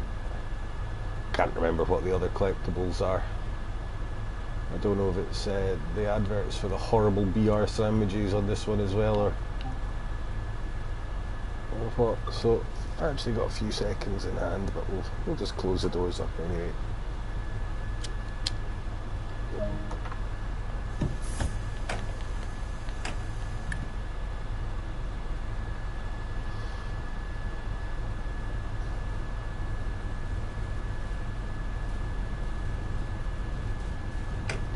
So let's see if we can stop at Red Car British Steel without overrunning the platform this time.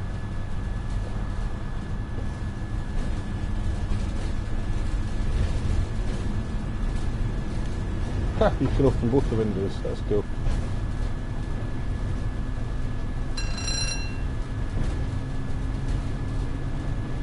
So yeah, once the power builds up a little bit, you can start to hear the motor kicking in behind you. You never really hear the 101s from this far up ahead either. I'll do a bit of playing around with the PCA wagons as well over the weekend. I think I'd like a bit of practice with those first though, and I don't think the run's very long that you do with those, because you're not even going halfway along on you don't even go as far as Middlesbrough and Darlington with them, I don't think.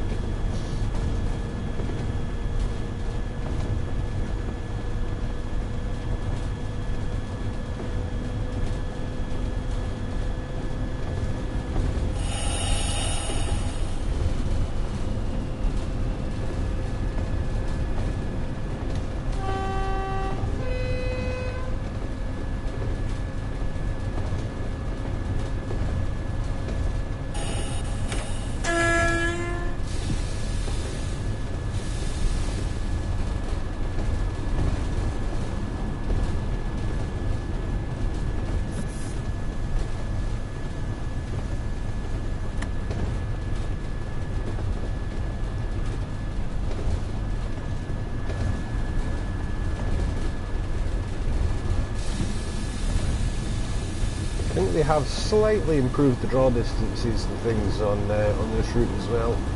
So it was absolutely shocking at first, I remember that.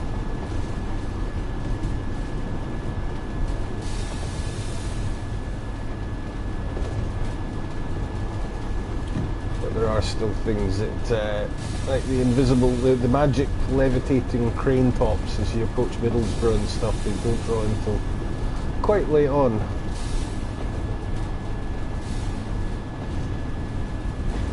There is quite a lot going on around there, so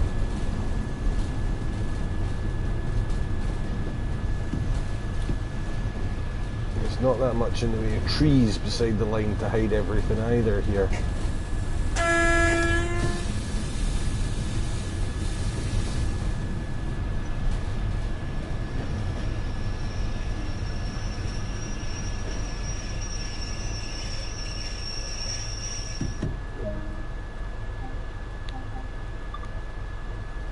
Okay, that's a better stop than last time.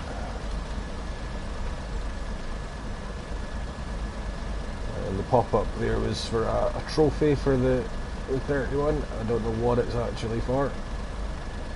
It says Golden Gargoyle. Gargoyle, of course, one of the nicknames for the 31.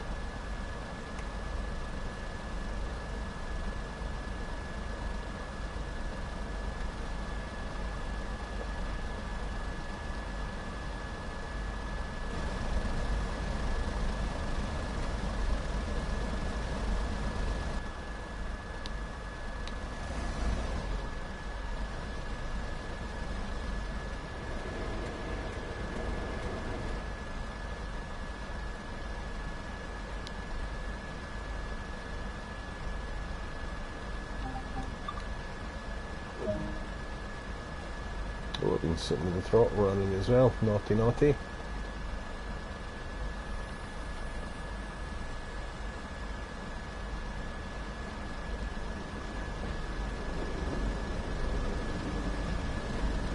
So yeah, you can kind of hear the engine start. I could hear the engine winding up, and then the 101 kind of drowns it a bit as it goes by.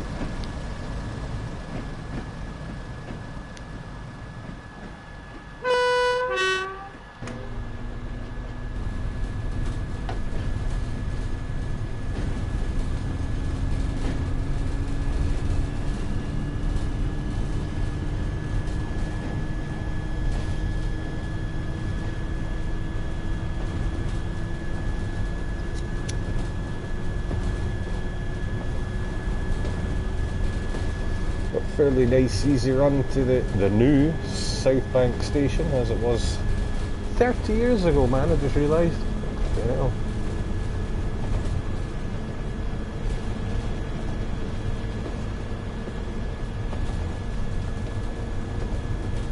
Useless bit of trivia. Anybody watches Top Gear? If you remember the level crossing episode where they trashed on his spas by throwing a train at it, it was a 31 that they used for that. Or a pair of 31s rather. And the one that did the smashing was had recently been retired from service anyway.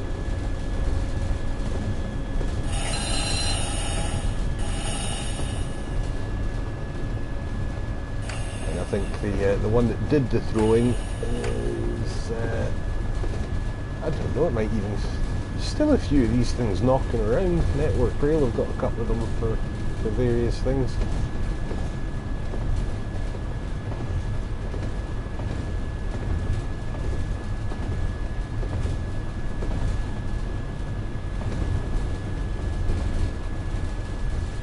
That's the BOC works, isn't it, over there?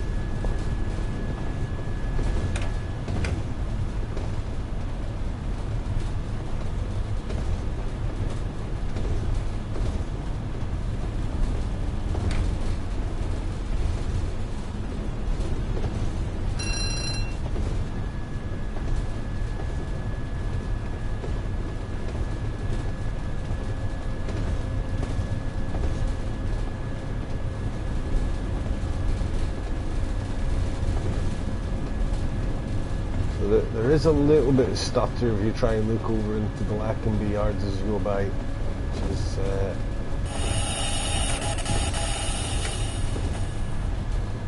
I presume a side effect of whatever they did to get a bit of extra draw distance.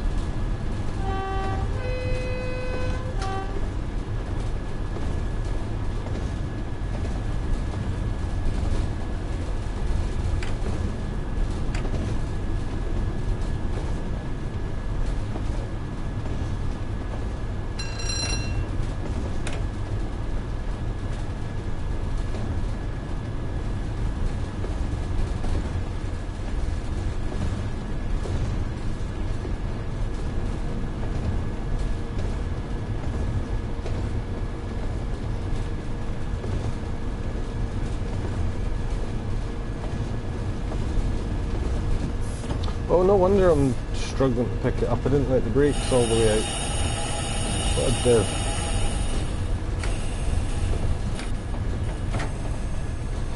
I wondered why it felt a bit sluggish.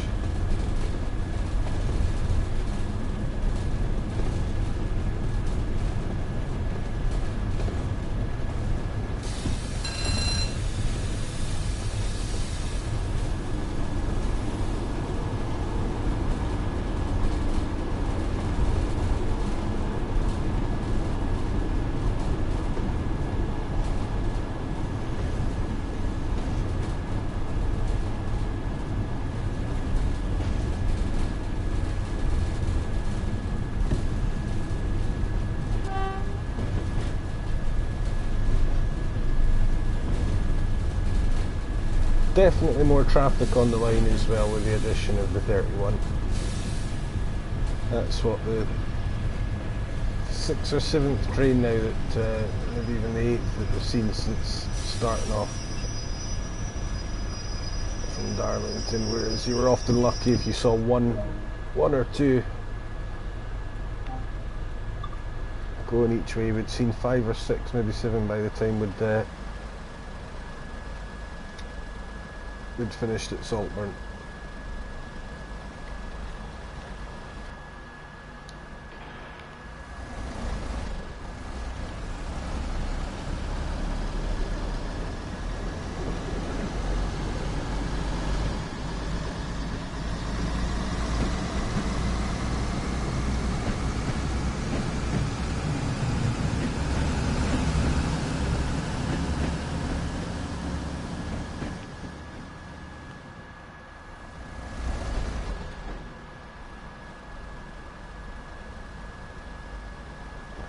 Right, climb back aboard.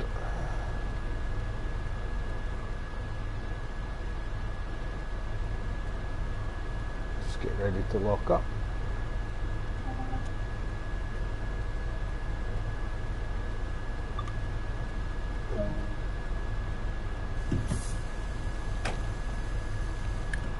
And if you do the first class 31 service of the day, there'll be a pair of 37s with a coal train waiting to follow you out onto the main line.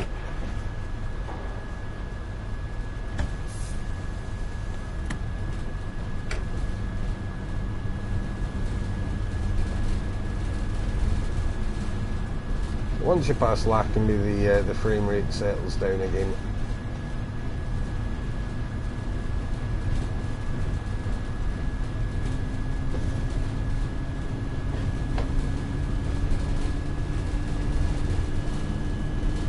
A little bit more power than I should be giving it, but just trying to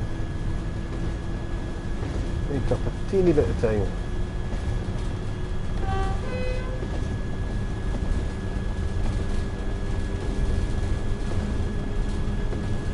Not sure what that station is. I never catch the name as I go by. Derelict, whatever it is. Maybe the old South Bank station. That would make sense, seeing as it's literally next door to the new one.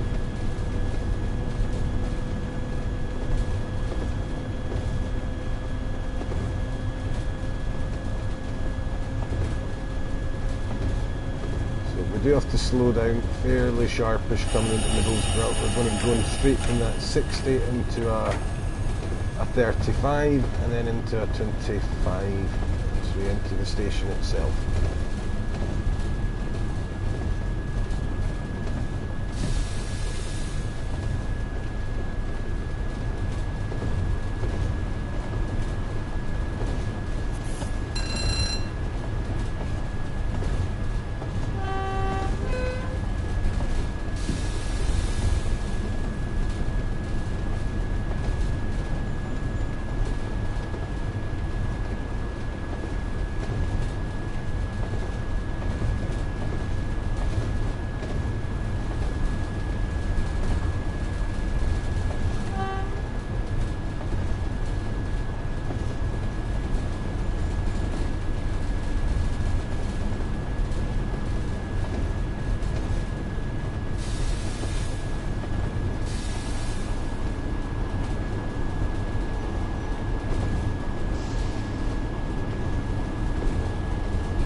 Yeah, it was a little bit sloppy, but not lose too much sleep. Again, as I keep saying, this is way back in the day before the train would spy on the driver the whole way. So there wouldn't be much consequence for that. And there's always a margin built into these speed limits anyway, a safety margin.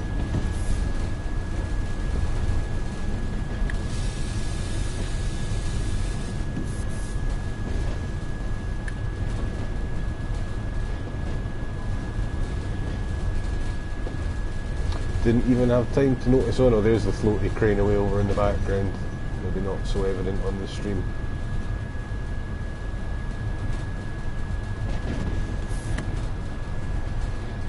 I do love how much of a wide field of view there is from this camp, though. I wonder if that's part of the reason they chose the 31.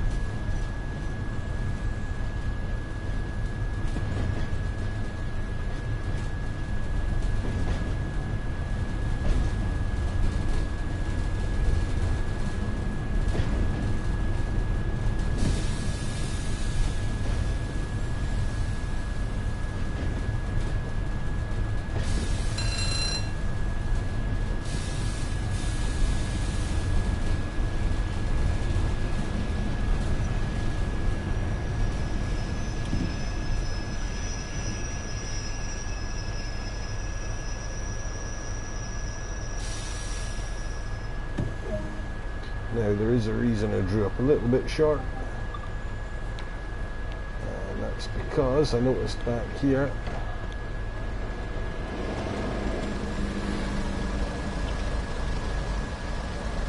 run. I just grab this file here. Not that I'm not particularly a completionist about these things, but it's within easy reach of the cab, why not?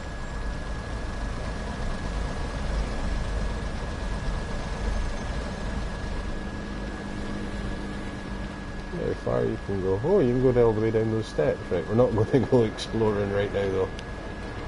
Oh, there was a newspaper stand there as well. Yeah, sometimes you have to use the click spot to get back in.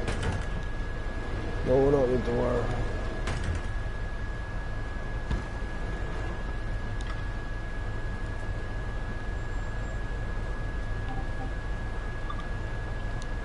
Alright.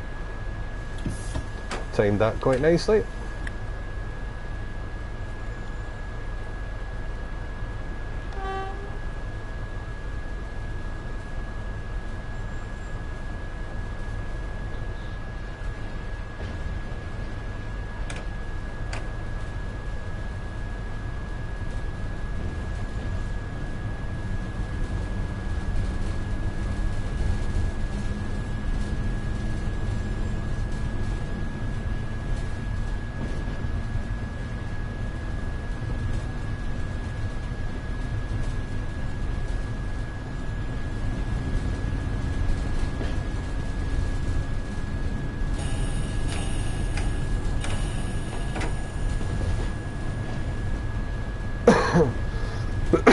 Pardon me.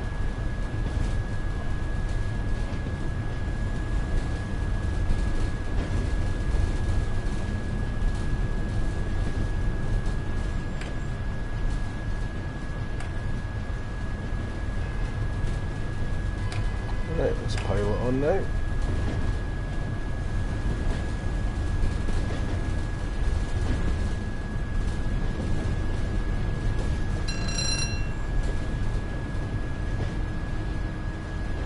So much stuff at the side of the track that I never knew was there.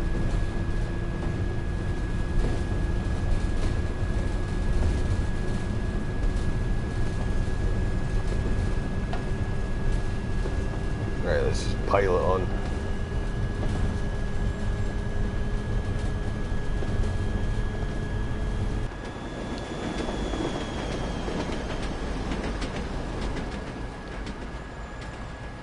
Oh! Quicker than it should be. We're not quite at the 60 yet. Naughty naughty. That's what happens when I decide to do a run by under power.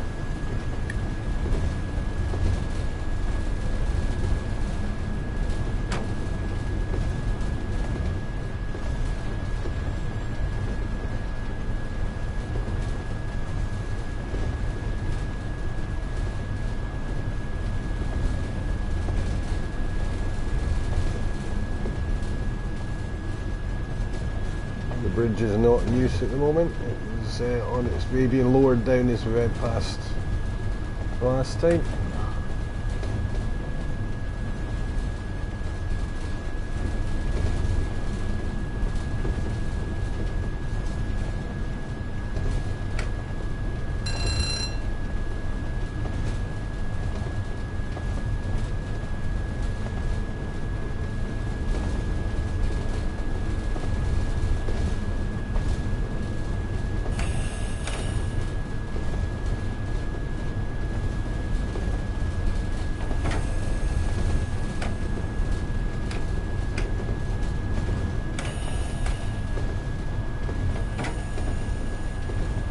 Sometimes the power, you need to close the handle again, the amperage won't come back up straight away. I don't know exactly why.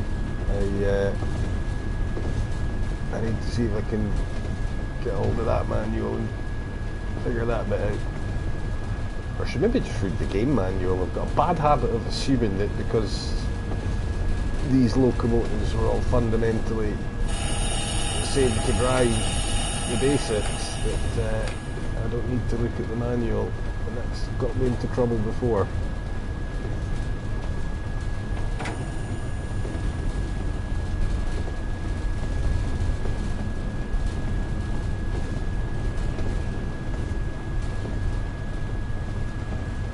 No point taking it beyond 50. You just got to brake again. So there's the tease yard over to the right with the new cement wagons in place.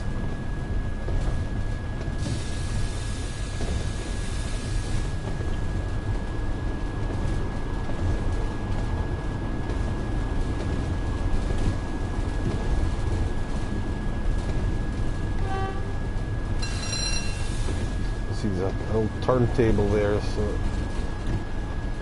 I don't know if that's just been for stabling locomotives or whether there's a whole load of stuff that's been dug up from over there. Maybe there's a bigger yard at one point.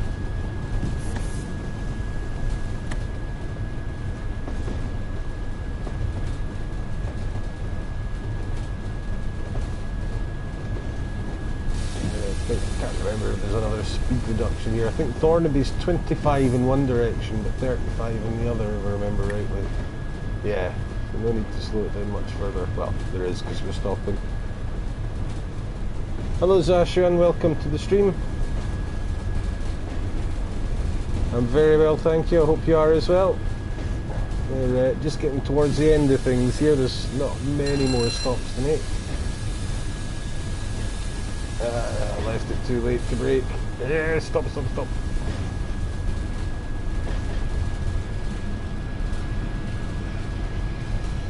Oh no, we're good. Alright.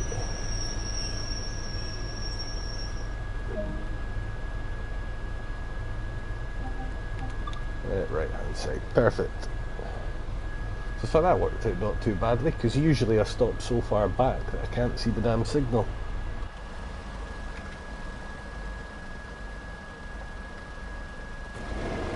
Oh, camera didn't like that. Let's try the free camera. Yes, there's a whole lot more around here than I'd realised before as well. I've never really taken the time to... Oh, it's all blurry. It's like PS2 buildings.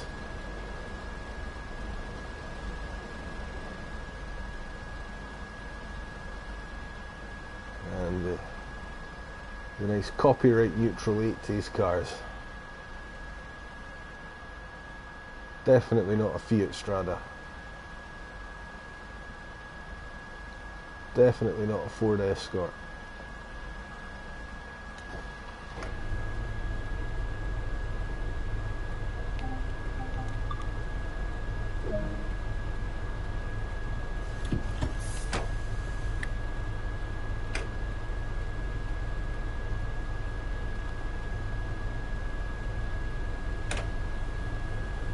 Going into a 45 again. Eagles Cliff, I think quite a slow station note. Certainly the junction around Eagles Cliff, I think, is not very fast.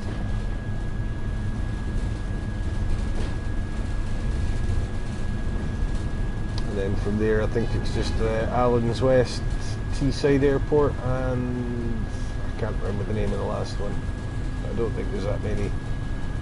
Not that many more to go. Which is fine, because I would quite like to wrap this up by midnight if I can.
30 miles an hour, but it's a wee way down the right line yet. Just cap it there a bit. With Great Western Express got a local add-on, what would I like it to be?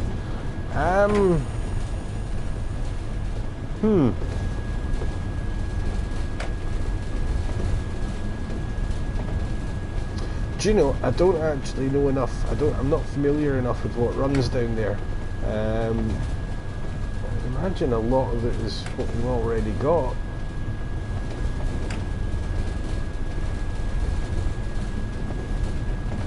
What were those little Virgin ones that you used to get?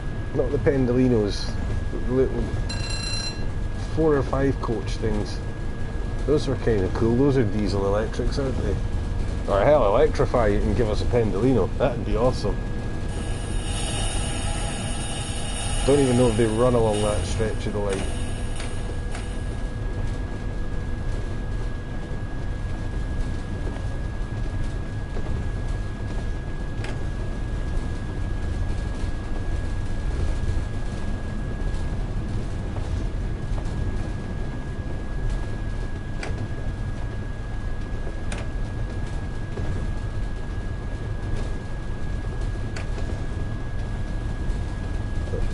I guess any kind of modern MU would be good. Anything modern. We desperately do need more modern British stuff, I think. I mean, I love all this old 80s stuff, but you know, a bit of variety wouldn't kill them. But as I said before, I think licensing would be is probably a big factor in why we've not had any.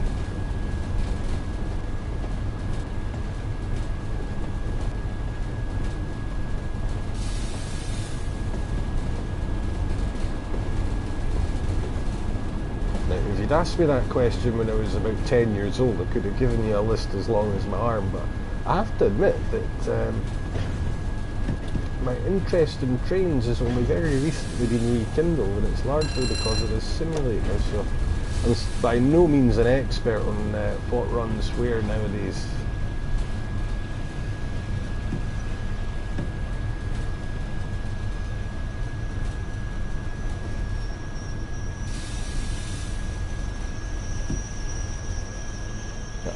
I'm going to take a guess from your username that you might be a bit more familiar with what's running on the lines down there. What would your recommendation be? Dovetail say to you tomorrow, right, Spurs Reading, you get one wish. What do you want us to put on that line?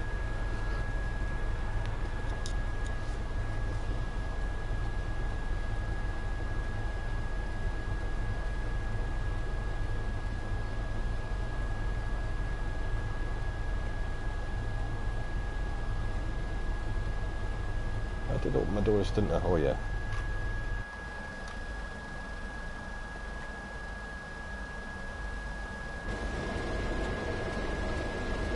Let's try to see if there's any obvious collectibles nearby. I think I've already got that one.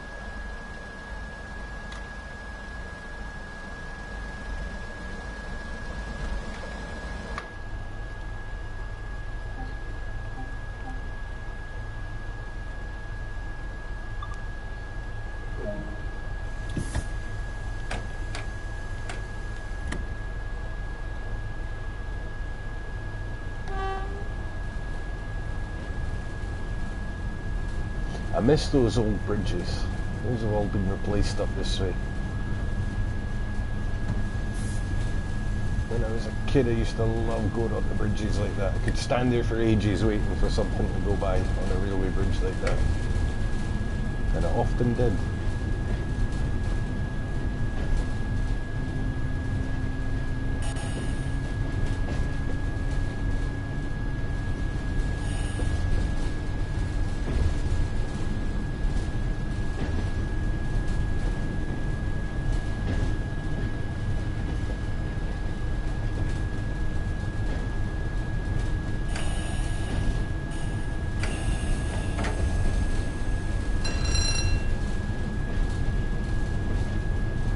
Just a bit over speeding there.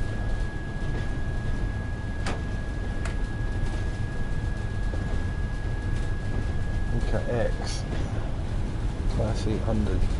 Class 800, that's the Hitachi thing, isn't it? Looks a bit like the German ice trains. Or ICE, however you're supposed to say it. I think I know the one you mean. Yeah, those would be pretty cool.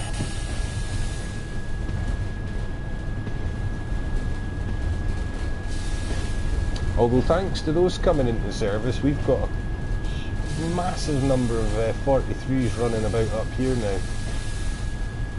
A whole bunch of them have been refitted and sent up here to work on ScotRail, which is kind of cool because I grew up with those more or less. My first train set was a 125, and I don't fucking care what it's called on tops. It's a 125, always will be.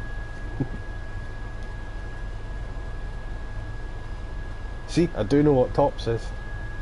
I've learned that much in the last year or so. Don't ask me what it stands for though, please.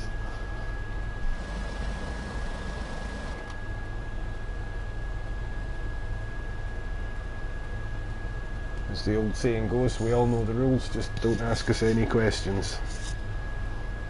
Same when it comes to a lot of the acronyms and things, a lot of railway stuff, I kind of know what stuff is, just don't ask me for too much specific detail because I might flounder a bit. If it's not in Train Sim world, I probably don't know it.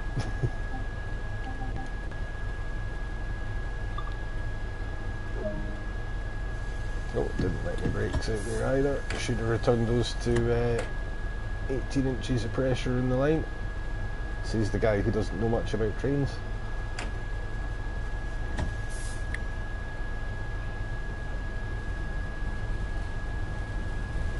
So Teesside Airport next. If you look out the window when you're there, you'll sometimes, I only noticed that today, but you'll sometimes see a light aircraft circuit bashing around the airport, which is kind of cool.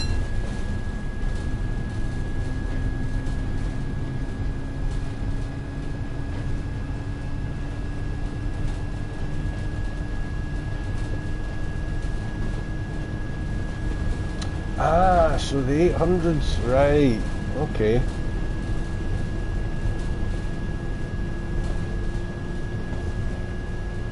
Yes, I do know the ones you're talking about now. I have read about those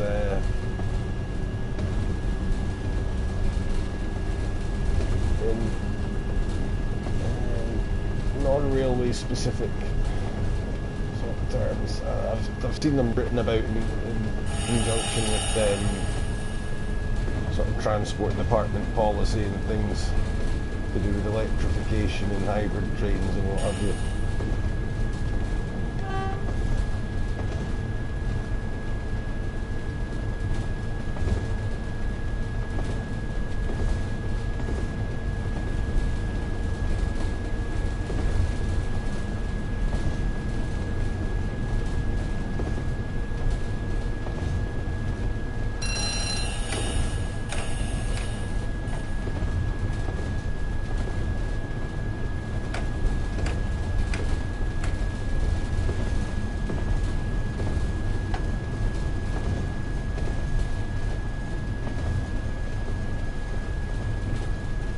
Would be kind of cool if they extended the Great Western route out a bit as well.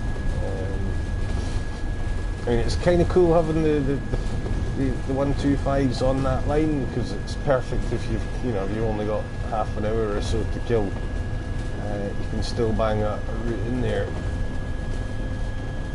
but sometimes you just want to go a bit further with it. I mean, I remember back on Microsoft Train Simulator, the original one, I had nearly the whole East Coast main line, and I could sit for hours playing with that, and yes, I did more than once do ridiculously long trips from all the way from York to King's Cross. In fact, I think I had it as far as Newcastle by the end.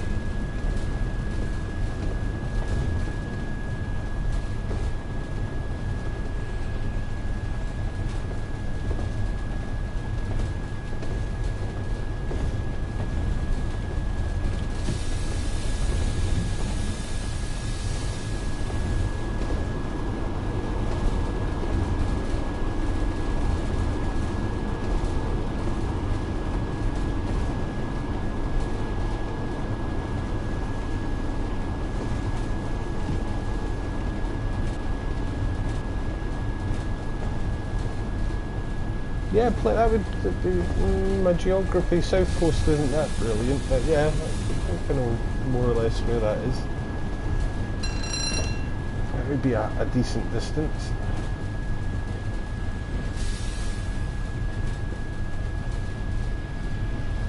I remember having one that went all the way from London to Bristol as well. That was quite a nice. That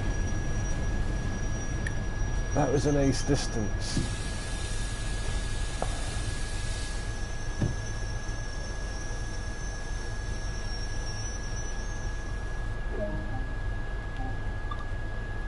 Right, let's stick our head out the door and see if we can see. I can hear it off in the distance. I don't know how well it's coming over in the stream. I suppose it depends what you're listening on as well. But I can hear a light aircraft sort of way off somewhere. You do occasionally see it flying over.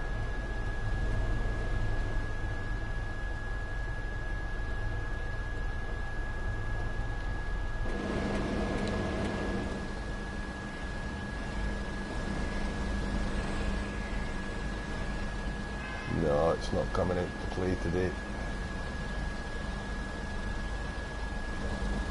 Well, there it is.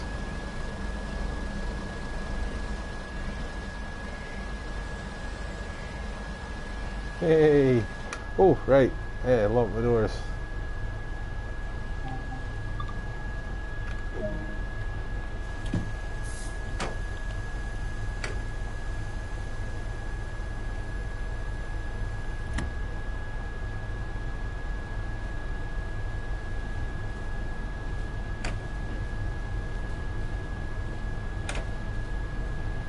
Do you mean London to Newcastle, or this line extended?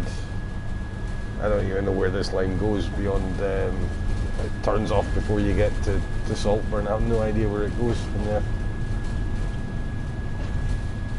London to Newcastle would be incredible. And yeah, I would totally sit and do that.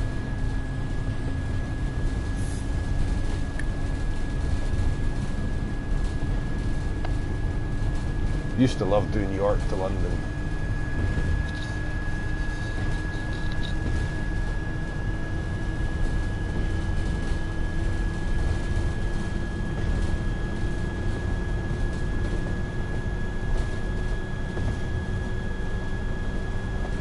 I am hopeful that once the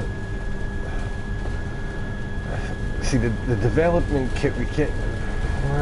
Not heard so much about it lately. I was kind of hopeful that when the dev kit got dropped and the PC guys got their hands on it, that we might see bigger, longer routes appear. And there's no reason that we couldn't port routes from the PC version to the console version. I mean, Bethesda proved that, what, 2-3 years ago now, that it could be done. Admittedly, Bethesda are shit and should not be held up as a shining example of really anything at the moment, but nonetheless, they did prove that you could make mods on the PC version of your game and allow them to be ported over to the console versions. I wonder if they're just holding off on releasing that until the next gen of consoles are out.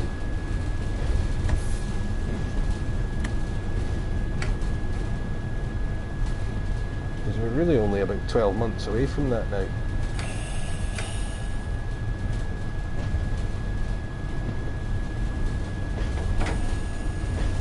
Yeah, Highland route could be really good. Or in fact, the East Coast going north from London, north from Edinburgh, rather. Say maybe even as far as Dundee. That'd take you across it's only 40 miles. And it would take you across the Forth Bridge, the Tay Bridge, and up a very, very pleasant stretch of coastline as well.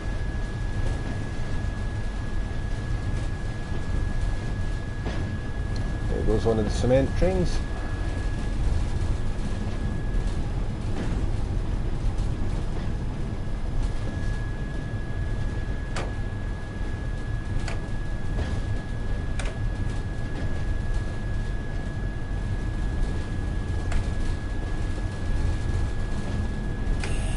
think the biggest problem with one of the Highland lines would simply be that it would be very, very empty feeling. There wouldn't be a great deal of traffic necessarily on many of them.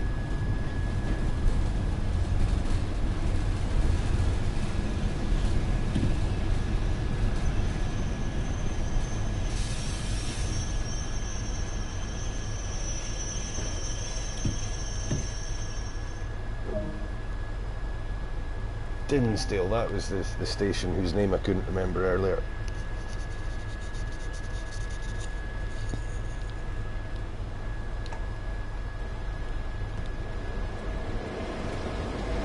Just see if there's anything quick and easy to grab here. I don't know if I've ever left the... Oh, I've obviously been here before. Done the newspaper.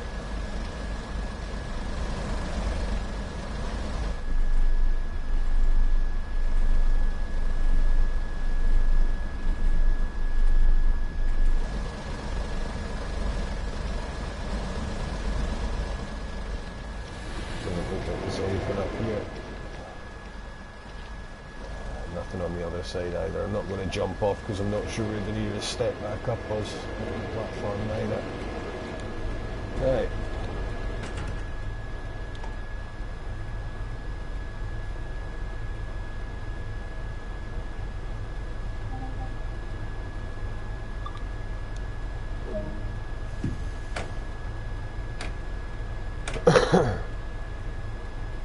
Okay, it's next stop Darlington, and I think that'll be a decent place to wrap it up as well, because I am absolutely knackered.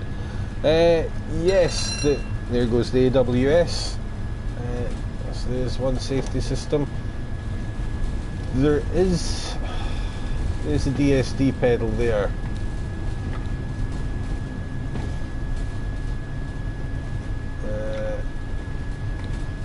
Doesn't seem to do very much. Thing is, DSD worked completely differently back in those days. You just sat with your foot on the pedal and that was it. It wasn't a reactive system the way it is. Let's try release. Yeah, so nothing happens if we release it.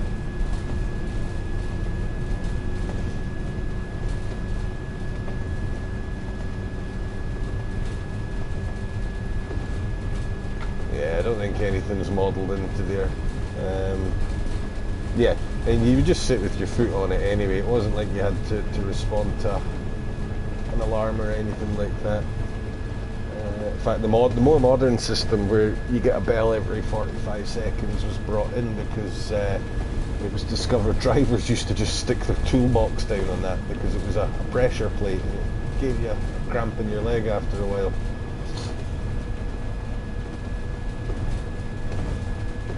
The AWS is there, set up behind us.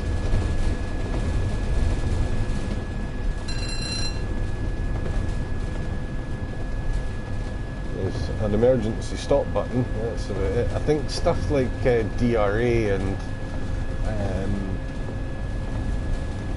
TPWS and all that kind of thing, it was made mandatory for new trains, but there were kind of all sorts of loopholes that we managed to use not to spend the money fitting them to the whole fleet, certainly not by 89. By 92, 93, when they started really going all in for privatisation, yes, they had installed it all, by and large. But even as late as 89, a lot of trains were still running without a lot of the modern systems installed.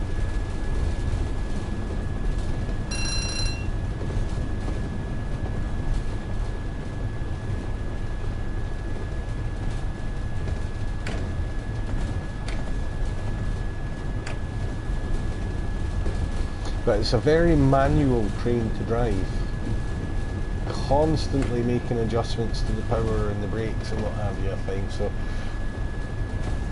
not having that sort of beeper going off in your ear every 20-30 seconds, it doesn't make the same difference as it would not having it on a GWR, for example, or GWE, for example, where a lot of your interaction with the train comes from the DSD and stuff like that, simply because they're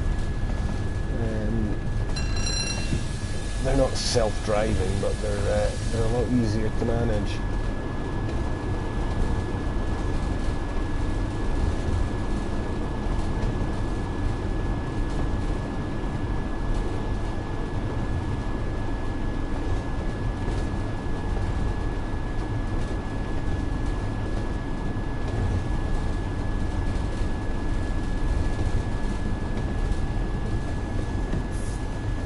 Yeah, it was first thing I did was to fire up the other routes to see what it was with. I was slightly disappointed not to find it in Transpennine. I got my hopes up a bit because of the well, obviously with that BR Blue logo. I thought, oh hello, I wonder what you're going to be available to use with, but might give me a reason to fire up West Somerset again at some point.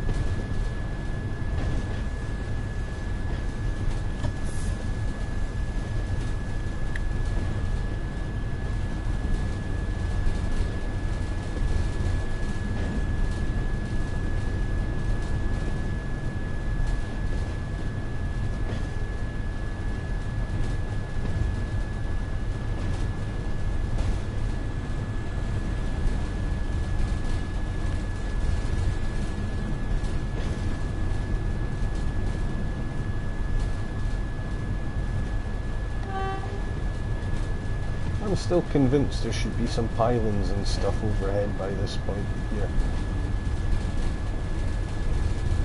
89, I'm certain that electrification had more or less been finished.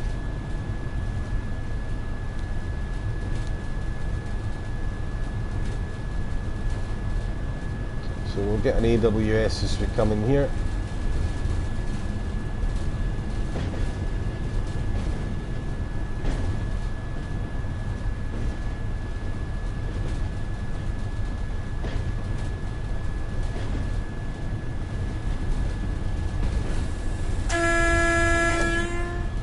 There we go.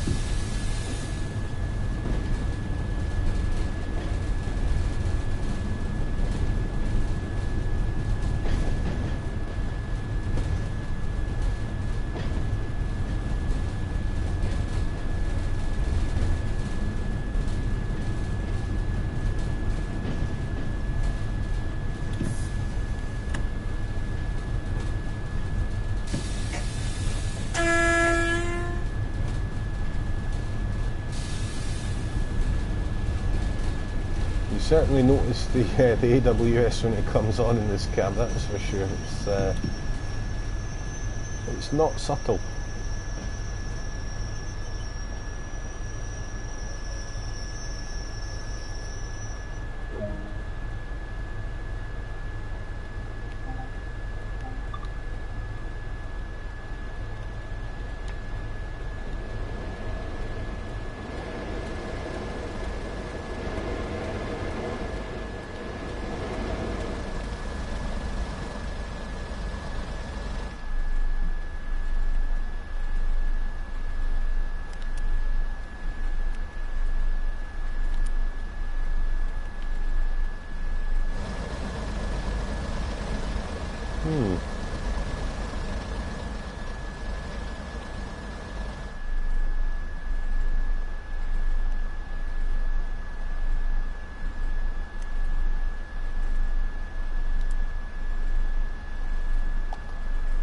Okay, so nothing happens when you that's off, that's it that.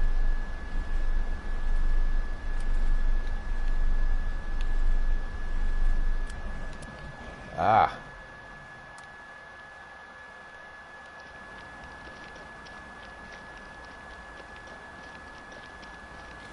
Right, I'm going to try that another time.